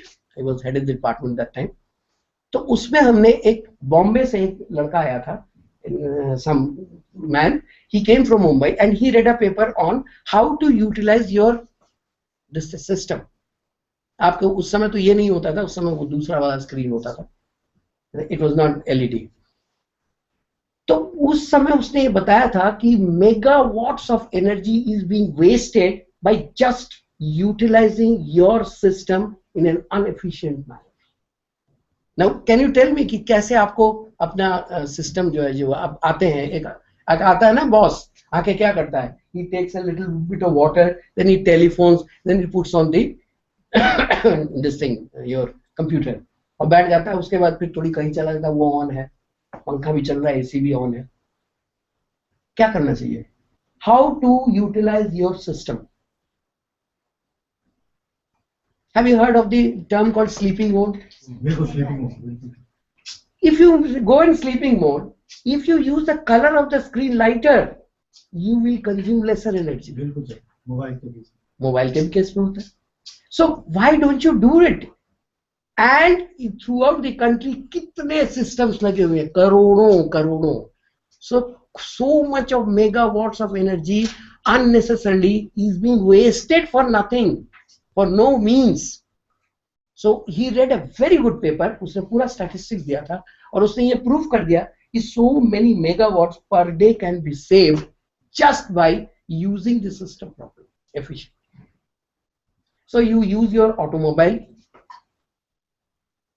optimally, use your system optimally, use your fans optimally, use your tube rods optimally. आप colour करते हैं, घरों का ceiling colour करते हैं, उसको बहुत गाढ़ा कलर क्यों नहीं कर देते? और अच्छा लगेगा देखने, डार्क ग्रीन कर दीजिए या ब्लैक या रेड, क्यों नहीं करते? हल्का कलर क्यों करते हैं? Why? Can you tell me? It is the reflection. अच्छा, तो रिफ्लेक्शन ही अगर कर रहा है, why don't you use the daylight? आप यहाँ हेवी पर्दा लगा देते हैं। You see what bad this thing, these are the bad managements, domestic managements I'm talking about, civil and industry में भी जाऊंगा। So you have created what? That you have very thick पर्दा आपने लगा दिया, curtains, and then you paint your this thing, and then you have your furniture and you put on all the lights. Otherwise you cannot work. It's a very bad practice. Instead, you can use thin पर्दा, हैं? या आपको जो दूसरे वाले होते हैं वो यूज कर लीजिए। क्यों फर्नीचर का कलर ये होता है? फर्नीचर का कलर लाल ग्रीन ऐसा क्यों नहीं कर सकते? They are also for the reflection of the light. So light reflection should be proper. The daylight should be properly used. The ventilation should be properly used. The orientation of the house should be properly done, जिसको कि वास्तुकला के हिसाब से बोलते हैं। But it is actually the orientation. कि किस ओरिएंटेशन में आपका घर होना चाहिए कि मैक्सिमम नेचुरल लाइट का यूज हो, नेचुरल एनर्जी का यूज हो। नेचुरल एनर्जी में 2 ही आते हैं। What is this energy use for? Either it is for illumination और it is use for ventilation. Main तो यही है ना, और उसके बाद आप इंडस्ट्री वगैरह में लगा। तो घरों में तो इंडस्ट्री होती है, घरों में क्या मेन यूज है? ventilation and illumination. So illumination, if you can use the daylight maximum, I think that is the best way of conserving energy. Similarly, ventilation, if you can use by orienting your house in such a manner, it is the best way. Can you tell me that ये पंखा है, पंखे को बहुत speed से चला दिया या थोड़ा कम स्पीड से चलाया, ऑप्टिमम स्पीड से चलाया, क्या फर्क पड़ेगा? कम क्या होगा? बिल्कुल ही धीरे धीरे चला दिया तो क्या होगा? एनर्जी कम कंज्यूम होगी, कंफर्ट भी नहीं रहेगा, कंफर्ट नहीं, कंफर्ट के हिसाब से चलाएंगे, कंफर्ट के हिसाब से चलाएंगे और एनर्जी कंजम्पशन में भी फर्क है. So why don't you think, why don't you, थोड़ा सा अगर आप इसको क्यों ना सोचे कि मुझे जो कंफर्ट है वो चाहिए, ना कि मुझे दिखाना है कि मैं बहुत तेज पंखा चला के सोता हूं. ये नहीं करना. एसी में when you are travelling in the train, कुछ लोग कहते हैं बहुत और ठंडा कर दे, और ठंडा कर दे, और उसके बाद कहते हैं एक कंबल और दे दे. What is the fun? Why so? Instead, why can't you do it which is normal to your body? ये तो सिकुड़ गए, दो कंबल से भी आपको बाहर नीचे गए तो छींके मारने लगे और टेम्परेचर हो गया. All those things happen to you because the temperature was not up, it is lesser, and you consume more energy in doing so. So these are very very small things but very important things one can do. इसके बाद आप घर का power factor अगर आप improve करना चाहें, आप आपका कंडक्शन जो है वो इम्प्रूव करना चाहें, आप देखिए कि इंसुलेटेड वायर है कि नहीं, आप देखिए कि केबल लेंथ कितनी लगाई गई है. केबल लेंथ मोर होगा तो क्या होगा? से ज्यादा होगा, रेजिस्टेंस ज्यादा होगी, IR ड्रॉप भी ज्यादा होगा. इस कोने में जो वोल्टेज है उस कोने में जाके वोल्टेज कम हो जाएगा, लॉसेस भी ज्यादा होगा. So that's a bad design. These are the things, these are tidbits what you can. आप करके देखिएगा कि आपके घर में एनर्जी बिल बहुत रिड्यूस हो जाएगा, but your comfort will not be reduced, your comfort will remain same. Another thing is you must clean your gadgets.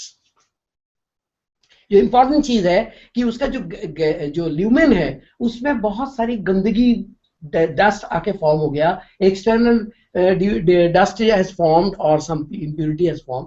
उसकी क्लीनिंग करने से उसकी लेयर बढ़ जाएगी. Then you can replace many of the tubes by the efficient tubes like fluorescent tubes. Now LEDs have come. So these are the tidbits which you can improve your energy conservation. You can do at your house. Now let's talk about your industry. Industry में बहुत सारे मतलब ऐसे workshops हैं या आपके cells हैं, manufacturing industries हैं, process industries हैं, वहाँ पर energy audit किया जाता है. एनर्जी ऑडिट किस लिए होता है? Why energy audit and what is energy audit? This is very very important.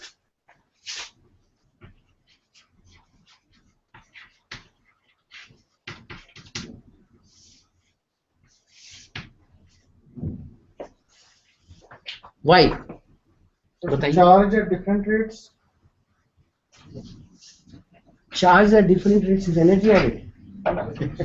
What is audit? Audit क्या होता है? So they check whether we are using the energy which we have subscribed for. Okay.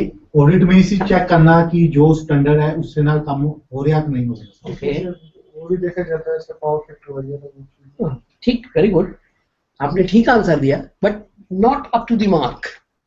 You see energy management, total umbrella जो है वो energy management है. Total umbrella that I have to manage my energy in the best possible manner because I cannot supply any amount. As I said, there is a limited amount which I can generate, so I cannot supply, but demand is increasing, which is a healthy sign. I must not stop it. So what do I do? The solution is energy conservation. ठीक है? तो energy conservation का मतलब मैंने बताया था that it is the process by which you can optimally utilize your energy which is given to you to meet your demand in the best fashion. That is energy conservation. और जो इस चीज को कर लेगा वो बेस्ट एनर्जी कंजर्वर है. ठीक है? तो इसको करने के लिए there is a tool. How do you know that you are using your energy properly or not? There is a tool and that is energy audit. Is it clear? देखिए audit word जो होता है वो पैसे के साथ जुड़ता है. आपने सुना होगा there is an AG office audit, वो क्या करता है, व्हाट डज इट डू, उसका मेन जॉब क्या है, ऑडिट करना, यानी कि सपोज कर लीजिए some grant is been given to a government institute or government organization or any organization, some money has come, fund has come to them for a particular purpose. वो उसको utilise ठीक तरीके से कर रहा है या नहीं।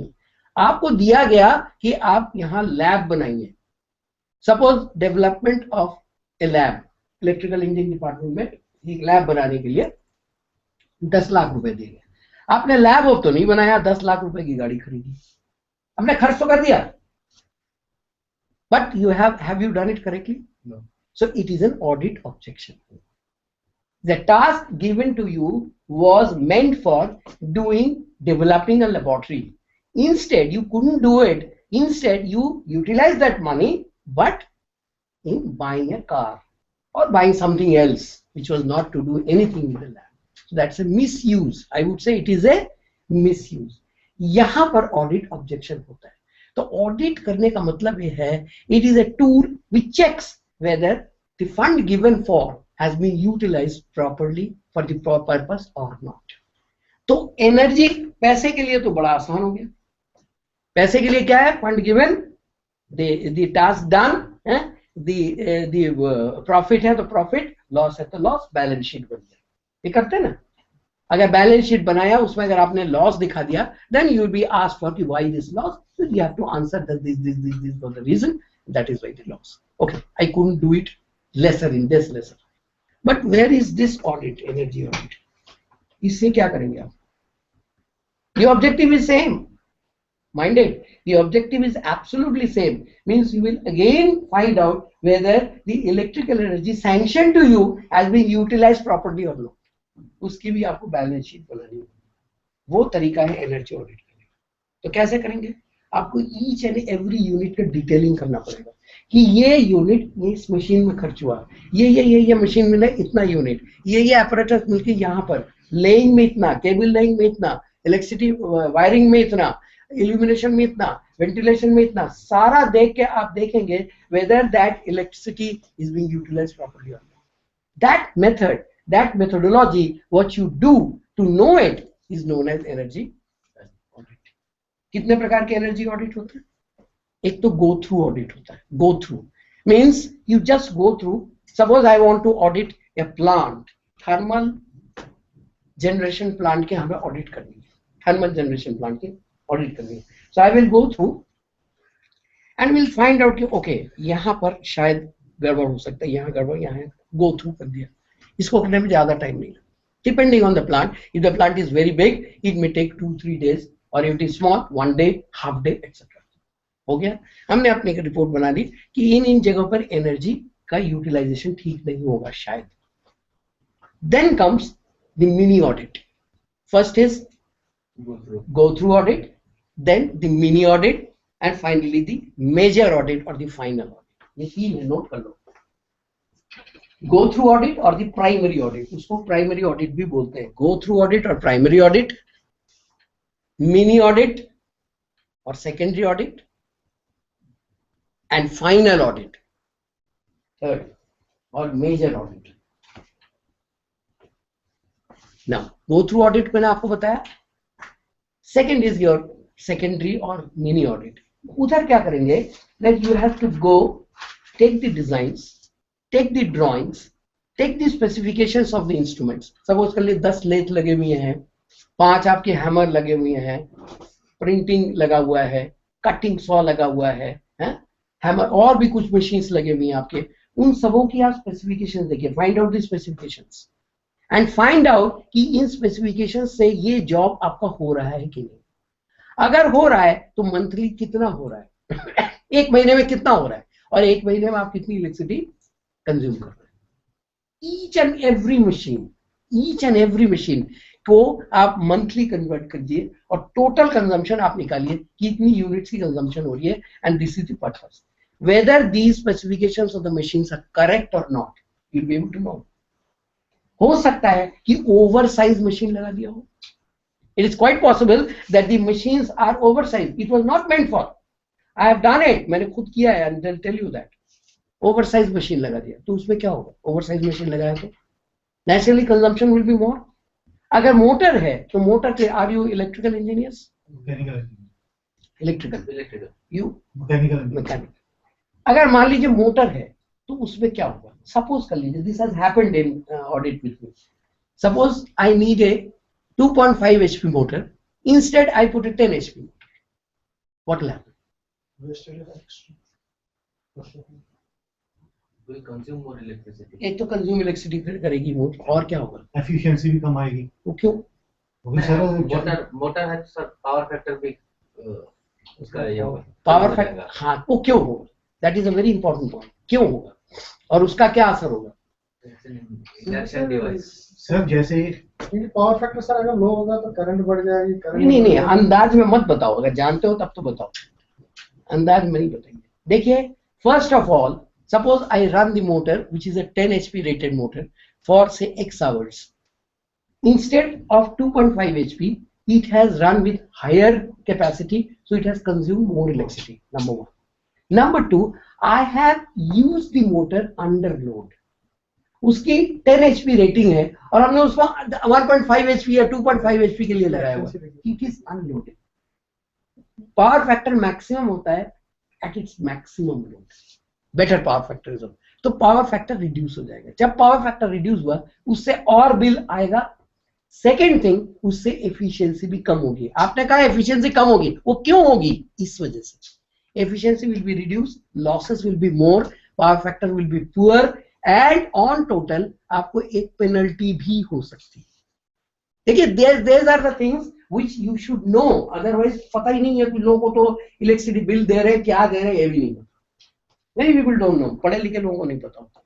तो power factor is very very important, which is, power factor का मतलब होता है VI cos phi, ये होता है ना, cos phi, voltage into current into cos phi, and the maximum power factor ideal is unity 1। सो उस समय में क्या हो जाएगा, VI हो जाएगा इफ इट इज 1। तो जो आपका एक्टिव पावर है, main power, that is VI। लेकिन आपने cos phi की वैल्यू 1 से ज्यादा तो होगी नहीं, कम होती जाती है। V और 1 I के बीच के एंगल है, वो रिएक्टिव पावर की वजह से होता है। तो जो ही वो ज्यादा होता जाएगा, पावर फैक्टर की वैल्यू, cos 0 की वैल्यू 1 है, लेकिन cos 1 की वैल्यू 1 से कम है, cos 2 की वैल्यू और कम है, cos 3 की वैल्यू, जितनी phi इंक्रीज होती जाएगी उतनी cos phi की वैल्यू क्या होती जाएगी, रिड्यूस होती जाएगी। जब रिड्यूस होती जाएगी तो ये जो पावर है ये इससे कम हो गया, इज इट नॉट? VI अगर होता तो ज्यादा होता, अगर X होता तो VI into cos phi which is less than unity will be less than X। तो क्या मतलब हुआ कि पावर जो एक्चुअल आपने ड्रॉ किया वो उतना नहीं ड्रॉ किया जितना कि आपको ड्रॉ कर सकते थे अगर पावर फैक्टर हायर होता। आपने पावर ज्यादा ड्रॉ किया उसको मीट करने के लिए, उसी काम को करने के लिए आपने पावर को क्या ड्रॉ किया, ज्यादा ड्रॉ किया, that is why your bill will be more. एक चीज। दूसरी चीज आपकी क्या होगी, that you are also polluting the power system. How? I say you are polluting the power system because of your low power factor, poor power factor. इसको कहते हैं pollution of the power system. कैसे कर रहे हैं? आपका load, मान लीजिए इंडक्टिव लोड है, इंडक्टिव लोड का लैगिंग पावर फैक्टर होता है और ज्यादातर लोड आपकी इंडक्टिव होते हैं, मोटर्स जितने भी लगे सारे इंडक्टिव, और भी ज्यादा आपका पुअर पावर फैक्टर हो गया। और पावर फैक्टर अगर आपने 0.95 नहीं मेंटेन किया तो आपको पेनल्टी लगेगी। यू डोंट नो, पेनल्टी आपको लग के आ जाएगा, आपको सोचेंगे लास्ट डेट ये है, इसको दे दो भाई, लेकिन आपने जबरदस्ती एक पेमेंट एक्स्ट्रा किया, विच many people do not know, पढ़े लिखे लोगों को नहीं पता। So what is that? That's what I'm explaining, that you have gone for, by putting a higher standard, higher rating motor, you have asked the motor to draw poor power factor. More power you have drawn, more money you have paid, as well as आपने poor power factor को भी poor कर दिया। तो उससे आपको जो company है वो, जब आपका तो लगा ही हुआ है मोटर, आपने तो छोड़ा नहीं उसको, बरसों वही लगा रहेगा। मोटर एक बार लग गया तो लगा है, आपके पास पेनल्टी लग के आएगी। और उस पेनल्टी को अगर आपने एनालाइज नहीं किया तो you will keep on paying that extra money which was not required. So look at how dangerous it is. So you have to be a good planner. Second thing, एक तो ये हो गया कि लोड को आप कैसे second thing, when you are एक वर्कशॉप जैसे है उसको आप डिस्ट्रीब्यूट करना चाहते हैं, पावर वायरिंग करना चाहते हैं, the length of the cable as I said should be absolutely of the proper length. बड़ा लेंथ करेंगे तो आपको लॉस होगा. अब there is a point called power centre of gravity. Note कर लीजिए, centre of gravity.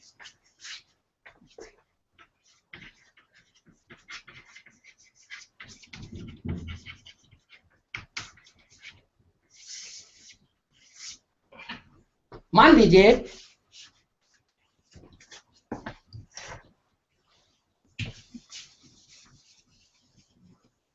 Suppose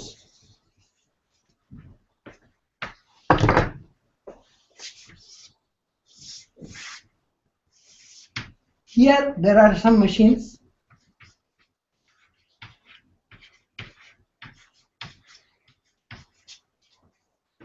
and you have to put a source of supply for them.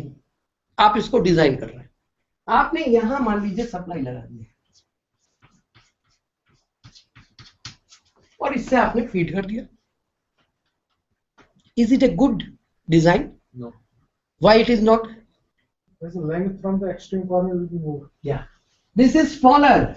This is bigger. This is even bigger. This is even bigger. This is biggest. This is also biggest. तो यहाँ पर जो machine है, if the supply is here, the length of the cable what you are terminating here is much longer. Similarly here much longer. But here it is smaller. So voltage what this is getting is different. Voltage what this is getting is different. What this is getting is different. This is getting is different. So इससे voltage distribution आपका irrelevant हो गया. Unequal voltage drop. What will happen? Voltage drop will be lesser here. Voltage drop will be more here. Is it not? I square R loss will be more and lesser here. It will be more here. Instead, what should you do? You should put a center of gravity somewhere here. जिससे ये कहीं यहाँ पर ऐसा लगाइए. Equidistant करीब करीब, बिल्कुल equidistant शायद नहीं होगा, but almost equidistant. There you put your this thing, and there from there you have put the distribution box, you put the circuit breaker, you put the whole distribution system. So your system will be better. Voltage point of view, it is better. Similarly, जो cable आप लगा रहे हैं उसकी जो current carrying capacity है, should check it properly whether that is able to bear that amount of current or not. It will depend on what? किस पर डिपेंड करेगा वो? करंट पे डिपेंड करेगा. करंट किस पर डिपेंड करेगा? Load. So depending on this machine is supplying this load, so it has to take this load, so its current rating should be properly rated. तभी मैंने शुरू में बोला था कि सेकेंडरी में इनकी डिजाइन विजाइन देखी जाती है ना, वो सारा लिखा जाता है और उसको देखा जाता है कि इसको ठीक आएगा कि नहीं. You have to put it properly. If you don't do it analytically, scientifically, you are always going to have some losses. So everything is to be kept in mind and proper design has to be taken. This whole situation, this designing, drawing, specifications, where they are correct or not, you have to make a chart, and that thing is known as secondary audit or the mini audit. So naturally, it will take much more time than the first one, that is the both audit. Now, what is the third one? That is the major audit or the final audit. Tell me. Major or the final audit. क्या होगा? Each and every element would be tested there. You have to carry out the experiments. Every machine will be run, your operation will be checked, timing will be seen, temperature if increases will be seen, the readings will be taken in detail, and every operation will be verified whether that has served that purpose or not. So that is why it is known as major audit या detailed audit या final audit. करने के बाद ये सारे जब आपने कर लिए, तो क्या करेंगे? कर तो लिया आपने. Then what will you do? Analyze. फिर what will you check if it is as per rules or not? IE specification तो होगा ही होगा. IE स्पेसिफिकेशन के बिना IE rules and IE specification, these are the two rules which you have to follow. IE rules, Indian electricity rules and IE specification, वो तो आप follow करेंगे. What will you do? Later on क्या करेंगे? आपने बहुत कर दिया. पहले आपने उसे देखा, फिर उसको अपने स्पेसिफिकेशंस देखा, उसकी ड्राइंग देखी, उसकी सारी कुछ चेक करी, उसके बाद आपने एक्सपेरिमेंट्स करे और उसका परफॉर्मेंस चेक किया, and then you have got the results. Now what will you do? If he has violated the normals, then penalty. You have to prepare a report known as energy audit report. Note down करो. सब points आपको मिलेंगे नहीं कहीं पर. मैं तो ऐसा आपको एक्सटेम्पोर बोले जा रहा हूँ. You will not get it in many of the books and all. Energy audit report. So energy audit report is a very very thick report. पूरे डिटेल में preamble, you'll start from preamble and go up to the recommendations. That is the thing I was asking you. What will you do now? You will now recommend. आपके recommendations लिखेंगे कि ये यहाँ पर इस कमरे में मेरे ख्याल से 1 2 3 4 5 6 की जगह अगर आप 4 कर दें, इसको यहाँ शिफ्ट कर दें, उसको थोड़ा यहाँ, उससे भी काम चलेगा. That is my recommendation. You can reduce the load. You can reduce the tube rods to not 1 but LED 2 feet का जो rod आता है, illumination level same.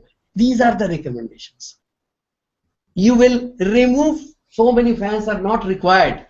हाँ, थोड़ा orientation change कर दीजिए कि यहाँ कर दीजिए कि यहाँ, जो कि aesthetic भी होना चाहिए. It should be aesthetic also. ये नहीं कि आवाज अच्छा कुछ लगा दिया. That is very bad. एक होता है ना, आप जाके देखेंगे घरों में कोई एक वो जो होता है क्राफ्ट, वो बहुत बुरी तरीके से टेढ़ा करके स्विच लगाता है. That is not required. You have to do it craftsmanship better. So that is known as aesthetic sense. But optimum utilization is more important. So you will put everything in detail. और पूरी drawing देंगे, पूरा recommendations देंगे, method देंगे, कितना kilowatt loss हुआ, ये वो आप बैलेंस शीट करेंगे. This much unit you have utilized and this much unit has been worked for. So this is the wastage. You have drained out so much electricity for no work for which you are responsible. And then to save that, you will recommend your things. वो जो है आपकी recommendations होगी. उसमें आप बताएंगे कि इनकी जगह इतने पंखे लगा दीजिए.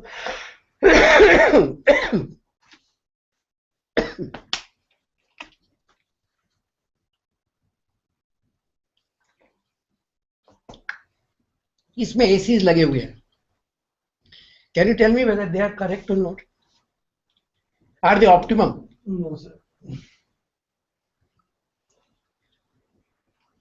क्या होना चाहिए? AC को कैसे लगाते हैं? It should be at center, one should be at center and other should be at Okay. कैसे लगाते हैं? It should be, उन्होंने कह दिया, ये उनकी thinking है, that is his perspective. How do you put it? How do you put that so many lights should be put? According to the requirements, such that where is the requirement? The purpose should be made, that of the cooling. When we are thinking about ACs. Now, two things are there. One is AC, one is the cooling purpose, another thing is the lighting purpose, right? Cooling or heating, that is ventilation, and other one is lighting. So let us talk about the lighting. How do you design? You design or ऐसे ही लगा देते हैं? Sir first requirement देखेंगे, जैसे black board है, अभी black board पे सारी लाइट आ रही है और स्टूडेंट तक मींस की क्लियरली दिखाई दे रही है sir. It should go through all the. नहीं, it is all right. That is a common man's this thing. I want to know it from the engineer's point of view. Sir, we have to check the luminance required at That's this it. level. Every work, if you are playing table tennis, your lumens are different. If you are working on a lathe, your lumens are different. But if you are reading a book, your lumen may be different. If you are seeing the blackboard, that's a different. So specify the task first. What is the task for which you have to go for illumination? एक inverse square law होता है, आपने तो पढ़ा होगा illumination design, पढ़ा नहीं है? Design नहीं पढ़ा है, लेकिन सर ये पढ़ा है. आप तो mechanical हो, electrical के हैं. Sir, I am from electrical. अच्छा, you are from electrical, then you should also know. Illumination law होता है, inverse square law. That tells you how many lumens are required per square meter. For a particular task, इसका chart भी आता है। उसको देख के आप डिजाइन कीजिए कि अगर मुझे ये काम करना है तो हमें कितनी ल्यूमेंस की आवश्यकता है, कितना सरफेस एरिया है, कितना ल्यूमेंस चाहिए, उस हिसाब से लाइट डिजाइन होगा। अब you go for the device. If the device is tube rod, it is naturally an outdated thing. पहले बल्ब होता था, उसका ट्यूब रॉड आ गया, उसके बाद क्या आया, CFL आ गया, CFL के बाद अब LED आ गया। So it is changing. Why it is changing? Because the technology is changing day by day, the research is taking place, and there is a base on which you are saying that. Baseless, you cannot say, you cannot design like that. You have to have a base. These are the base and what I'm telling you. So go for that. Then you know how many lumens you are required. How many lumens you are required and what type of device you will select. Go for the efficient device so that power factor is good, so that your lumens are also good, so that the consumption is also good. Decide how many. Now you know X, Y, Z, what is the number. और जहां पर आपको specify, यहां पर अगर आपको light ज्यादा चाहिए तो इधर आपको थोड़ा ल्यूमन ज्यादा करना पड़ेगा, अगर वहां से ल्यूमन कम चाहिए वो कम में भी सकता है. That is the design you have to do. The entire area is given to you. Similarly, cooling. This is for the per square meter, how much of air it is cutting.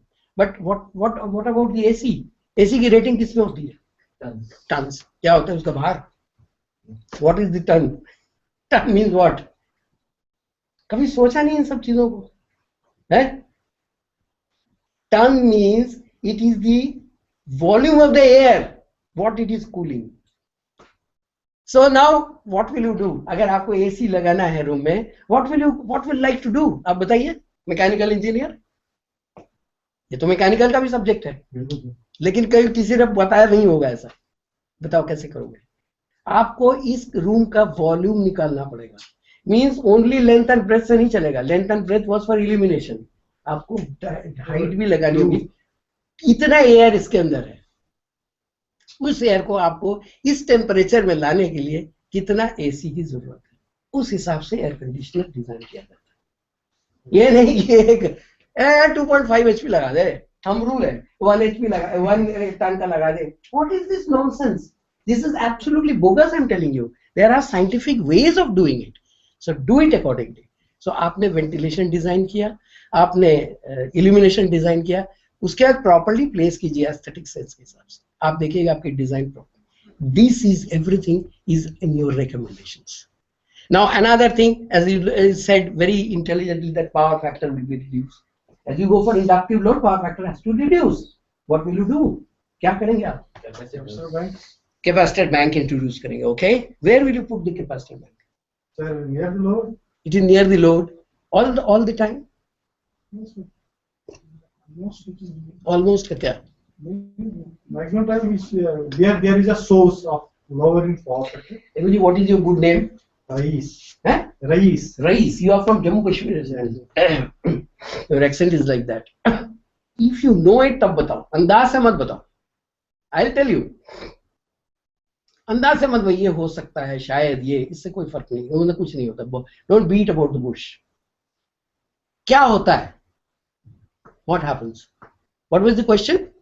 क्या पूछा था? Location of the capacitor bank. Well, inductive load will have lagging power factor. Is it okay? That is known. Inductive, as you go for more and more inductive loads, everything is inductive in nature. तो आपका lagging power factor ही होगा. Now you want to improve it, so you have to make some reactive device, and that is why you named capacitor. That's a capacitive reactance. Inductive reactance की जगह उसको balance करने के लिए capacitor. But you know that if all the time as capacitor, that capacitive bank is on the line, it may arise a situation wherein it may become leading power factor.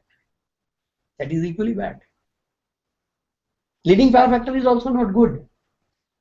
ठीक, तो उसको avoid करने के लिए आपको वो जो capacitor bank आपने लगाया उसको ऑप्टिमम टाइम के लिए लगाना होगा.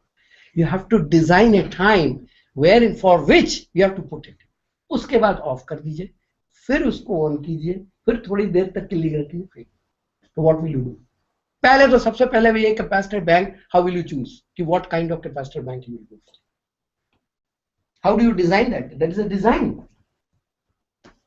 You people, as energy man, I would say, whether mechanical or electrical, you are an energy auditor. मैं आपको बताऊंगा कि energy auditor क्या होता है. You are an energy auditor. You are a designer. So you have to tell from the design point of view. आपको solution देना है. ये नहीं कि ऐसा कर दीजिएगा तो ऐसा हो जाएगा. नहीं नहीं ऐसा नहीं है. कितना करना है वो बताइए. Exact standards you have to tell. So how will you design the capacitor bank? So what is the inductive load? Okay. Accordingly what? The reactive power is to be worked out. kVAR, kilovolt ampere reactive. That you can work out, is it not? So work out the kilovolt ampere reactive, which is in the inductance form. Accordingly, same kVAR are to be produced are to be kept in the form of capacitance. उसकी rating आप जानते हैं, उसकी भी kVAR आपको पता हो, दोनों एक दूसरे को न्यूट्रलाइज करें. So that is, आपको ये पता चल गया कि कितना बड़ा कैपेसिटर बैंक आप लगाएंगे. Is it clear? So first step is design the capacitor bank size in the form of kVAR, reactive power. Then the place or the location of the capacitor bank. You said very correctly that it should be near the load. Load के आसपास होना चाहिए. कोई optimum जगह पर लगा दीजिए. Now the next question is, how long will it be in the circuit? You have to calculate that kVAR. kVA is what? Kilovolt ampere. है? इसको अगर आप टाइम से मल्टीप्लाई कर दे तो क्या हो जाएगा? टाइम से एनर्जी में आ जाएगा ना. एनर्जी में आ जाएगा. सो टाइम से मल्टीप्लाई करके आप देखिए 4 घंटे में कितना वो kVAR कैपेसिटेंस दे रहा है. अगर वो 4 घंटे में वो मेकअप कर देता है, that means beyond 4 hours it will go for leading power. 4 घंटे तक तो आपने चला दिया, 4 आवर्स के बाद में क्या होगा, ये फिर से लीडिंग पावर फैक्टर की हो जाएगी. तो 4 घंटे के बाद आपको क्या करना पड़ेगा, उसको स्विच ऑफ करना पड़ेगा. कितनी देर तक स्विच ऑफ करेंगे? Again switch on for 4 hours. That means you have to calculate the duty cycle.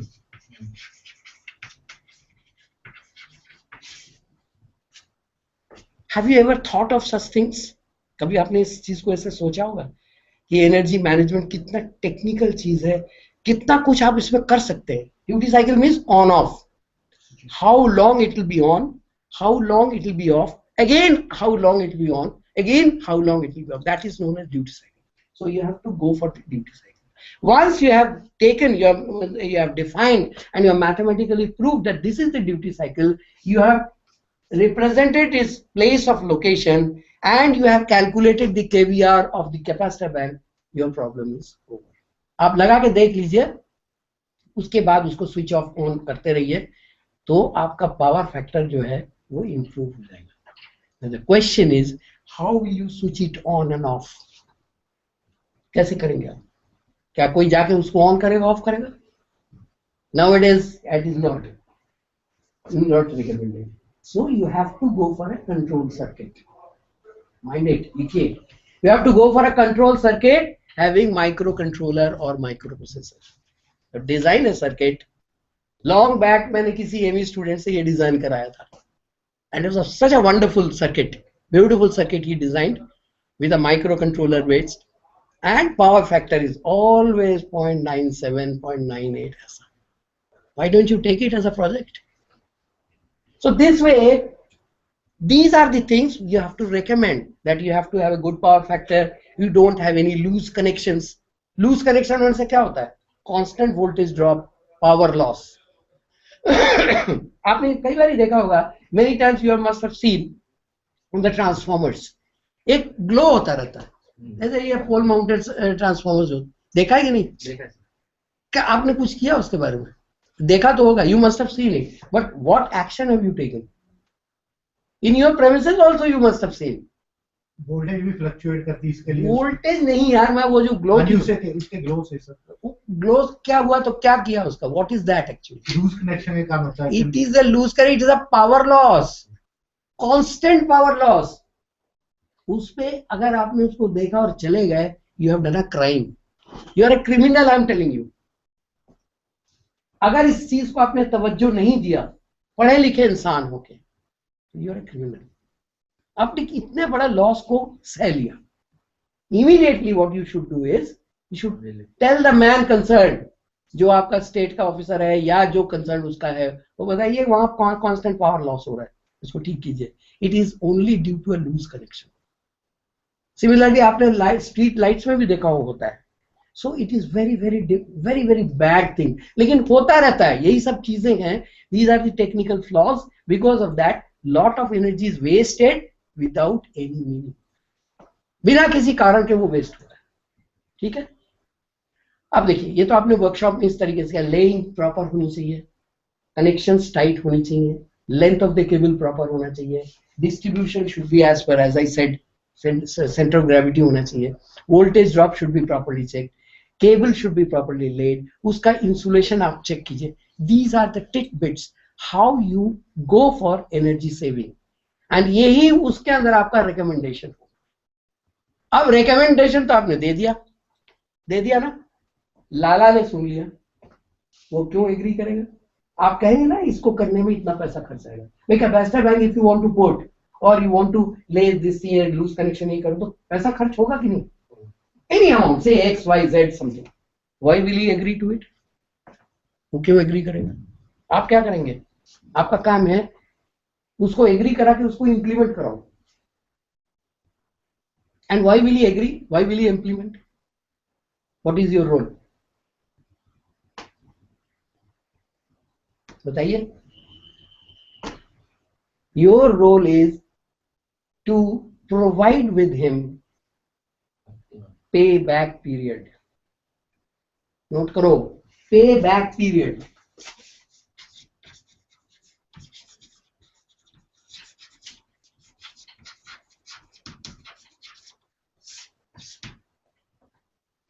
Means you will work out that this much is the cost for the device to be put. अच्छी motor लगाया, motor को replace किया, tight connections किए, circuit breaker लगाया या capacitor bank लगा, बहुत इतना पैसा खर्च हुआ।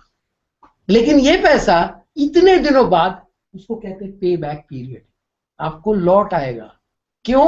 क्योंकि आपका बिल कम होता जा रहा है। And after that suppose you give him that 5 years is the payback period. Suppose I'm just giving you an example. 5 years is the payback period. After 5 years भी वो पैसा आता रहेगा, that will be a bonus. जब आप इस तरीके से वर्कआउट करोगे प्रोजेक्ट को, इस तरीके से उनको समझाओगे, any manager, any lala will agree to. हमने ऐसा किया हुआ है। हमने एक खंडेलिया ऑयल मिल में ऐसा किया था एनर्जी ऑडिट, और हमने ऐसा किया कि हमारा पॉलिटेक्निक टीचर्स, आप कहाँ के हैं? पॉलिटेक्निक इंजीनियरिंग फ्रॉम यूनिवर्सिटी, आप polytechnic engineering, so it's a mix group, right? So they were our polytechnic teachers. Polytechnic teachers had to do a project work which I did. तो उसका project work तो वो industry based हुआ था. So I did it for them. बहुत सारी industries में या कहीं कोई प्रोजेक्ट नहीं देता, वो सब कहते हैं मास्टर लोग कुछ नहीं कर सकते। ऐसा ही होता है ना फीलिंग उनके पर, but that is a wrong feeling. तो आई सेड कि वो, उसका नाम था फुल, सरदार था वो जो उस ग्रुप में था, 4 लोग थे, 1 was फुल। वो जलंधर का रहने वाला था। उस मेरे पास आता है, सर हमको तो कोई देता ही नहीं। मैंने कहा चल मैं चलता हूँ। मैं क्या, मेरे को भी नहीं दिया। बहुत करते कराते एक बार वो खंडेलिया ऑयल मिल वाले ने हमें ये प्रोजेक्ट दिया। वो कहता है सर हमारे यहाँ ना इलेक्ट्रिसिटी बिल बहुत ज्यादा आता है। वो क्यों आता है पता नहीं, वो आप कुछ कीजिए। मैंने कहा हम कर देंगे सॉल्व। तो we took it as a energy audit programme. उसको हमने बोला कि आप 10-15 साल 20 साल जितने भी इनकी बिल्स हैं ले लीजिए, ओके, एंड स्टडी इट कि व्हाट आर द रीजंस इसके लिए। उसके बाद इसको देखेंगे क्या क्या बिल्स। हमने ये पाया कि 4-5 बार तो उनकी पेनल्टी लग चुकी है, पुअर पावर फैक्टर 1 पॉइंट। और जब ये वॉक थ्रू ऑडिट किया, मिनी ऑडिट किया मेजर, उसमें तो jumbled of water wires, back protection, laying bad, ये सब दुनिया भर की चीजें। और वो चीज मैंने पाया कि मोटर उसने 10 HP का लगा रखा था इंस्टेड ऑफ 1। हमने उसको पूछा कि why did you put this motor, यही स्टोर में अवेलेबल था। That fellow is a non technical person, he doesn't know. उसको क्या है, ये है चल यही लगा देता है। कितना बड़ा वो लॉस करा रहा है, ही डजंट नो। इस तरीके से हमने उनका प्रॉब्लम सॉल्व किया। तो हमने भी कैपेसिटर बैंक की वर्किंग बताया उसको, तो उस समय उसने बोला ये तो पैसा खर्च हो जाएगा। मैंने कहा कि आपको पे बैक कितने में हो जाएगा। हमने 6 महीने का टाइम दिया। 6 महीने बाद वो मुझे फोन किया, कहता है सर वो आपके स्टूडेंट्स कहाँ हैं? मैं वो तो चले गए, नहीं हम उनको जॉब देंगे। I said they are all job शुदा लोग हैं, they are all teachers and they are working, they don't need a job. They no, they have worked a very fine thing and I have saved so much of electricity. तो बड़ा खुश हो गया। फिर कहता है कि एक एक टिन कनस्तर एक एक ऑयल सबको दे दिया, इंक्लूडिंग मी, मुझे भी दिया। तो you can also do such things. Now the question is who will do this energy audit? आपको तो पूछना चाहिए who will do the energy audit? अभी तक एनर्जी ऑडिट का बारे में समझाया, because I said it is a very important part of energy management. Tool है, एक कंजर्व करोगे तभी तो जानोगे, तभी कंजर्व करोगे, जब कंजर्व कर लिया तो मैनेज हो गया। तो who will do this? Inspector is there. It is power development department.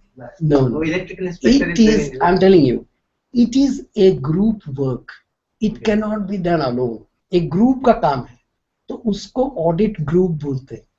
Audit group में इंजीनियर का ग्रुप होता है, आपका ये सुपरवाइजर होता है, ड्राइंग का होता है जो कंप्यूटर अच्छा जानता हो, drawing on computers, that will be a member to it.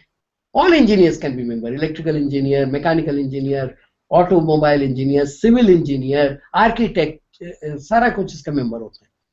Technical group, supervisory group, आपका ये ग्रुप क्या बोलते हैं, another is your audit group. एक आदमी उसको ऐसा होता है जो कि बैलेंस शीट बनाता है। If he doesn't understand what is balance, how will you will not be able to make it. So you have to understand, an audit man also makes a group. This is the energy group, और इसका एक leader होता है, वो the works manager, general manager, whosoever it is, that is the leader of the group, and this is energy group, energy audit group. They will be doing it. So पहला सबसे पहले जो मिनिमम आता है उसको बोलते हैं energy aware person. You can note down, energy aware person. Energy aware person means he should understand what is the significance of electricity. ये होना चाहिए नहीं।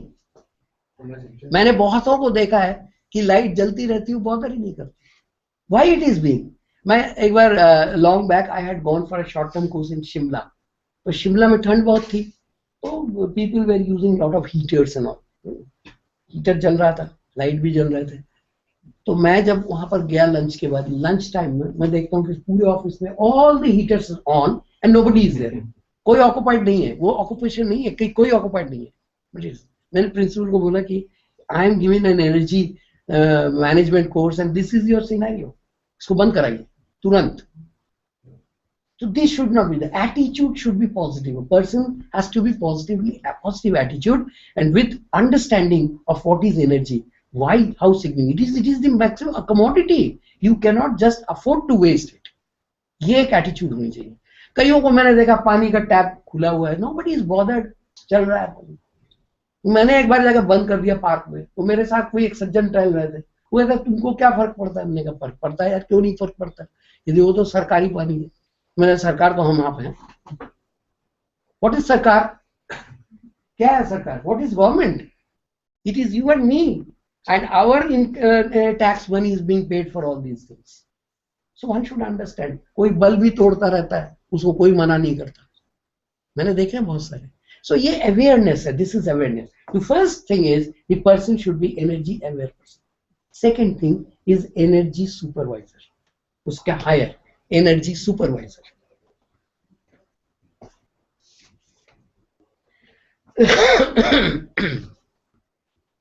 Means he should be able to tell others कि energy का क्या significance है, don't waste energy, optimum use करो इसको, जैसे मैंने आपको बता रहा है, ये सब चीजें बताने को सुपरवाइजर कहलाता है।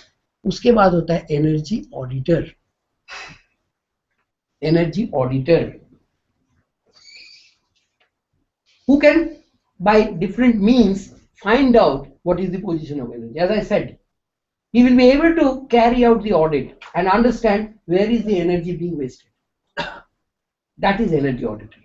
उसमें से इंजीनियर्स ही होते हैं, मैं आपको बताऊंगा कौन बन सकता है। और इसके ऊपर जो होता है finally, who has a vision, that man is known as energy manager. Energy manager. So it started with energy management. Now I have given you the introduction to what is conservation, what is energy audit, and how you manage the system. Actually, the resources are to be managed. Now the question is, who can become an energy auditor? You can become, you can become, you can become, you can become, I can become.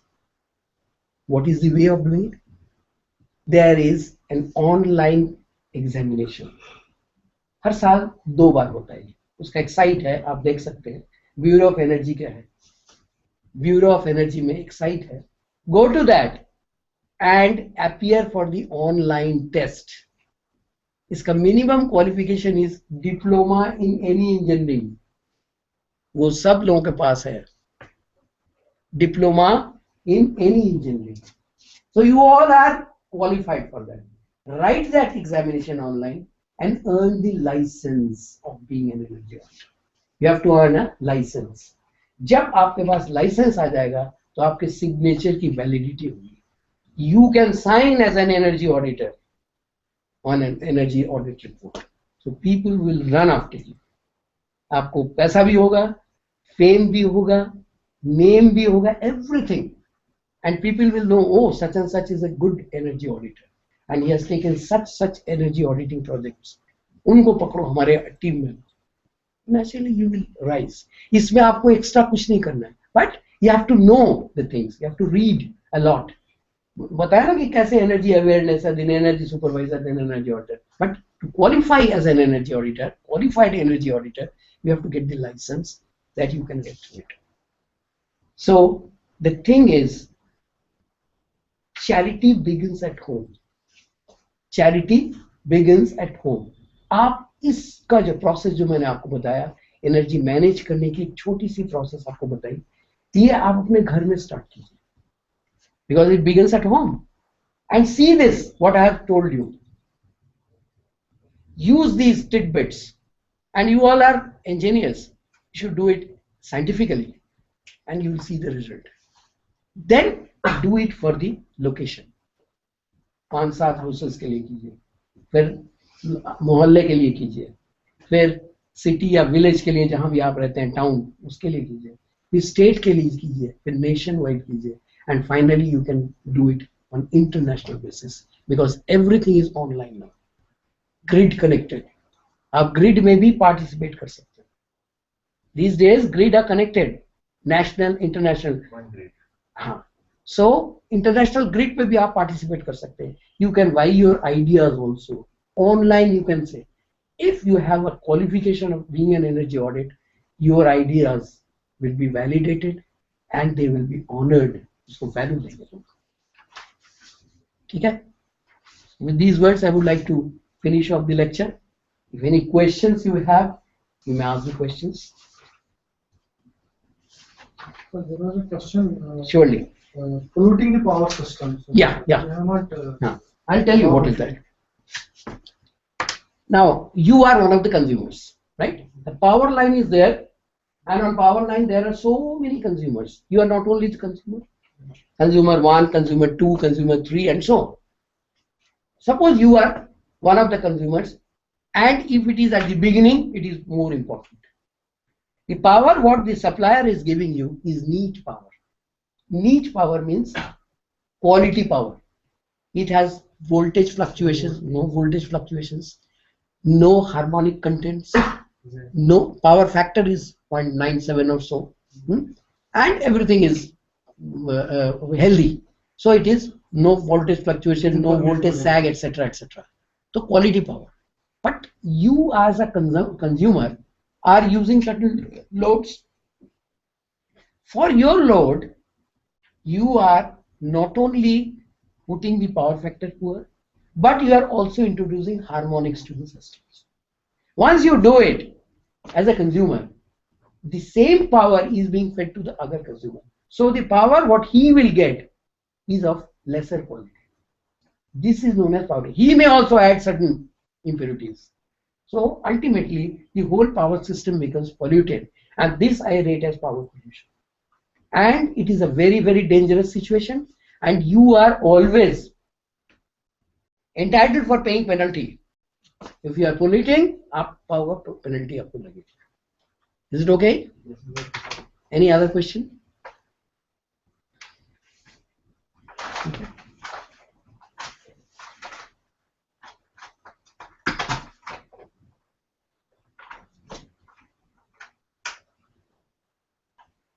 Is it okay? Yes, sir. Okay, sir. Thank you. Thank you.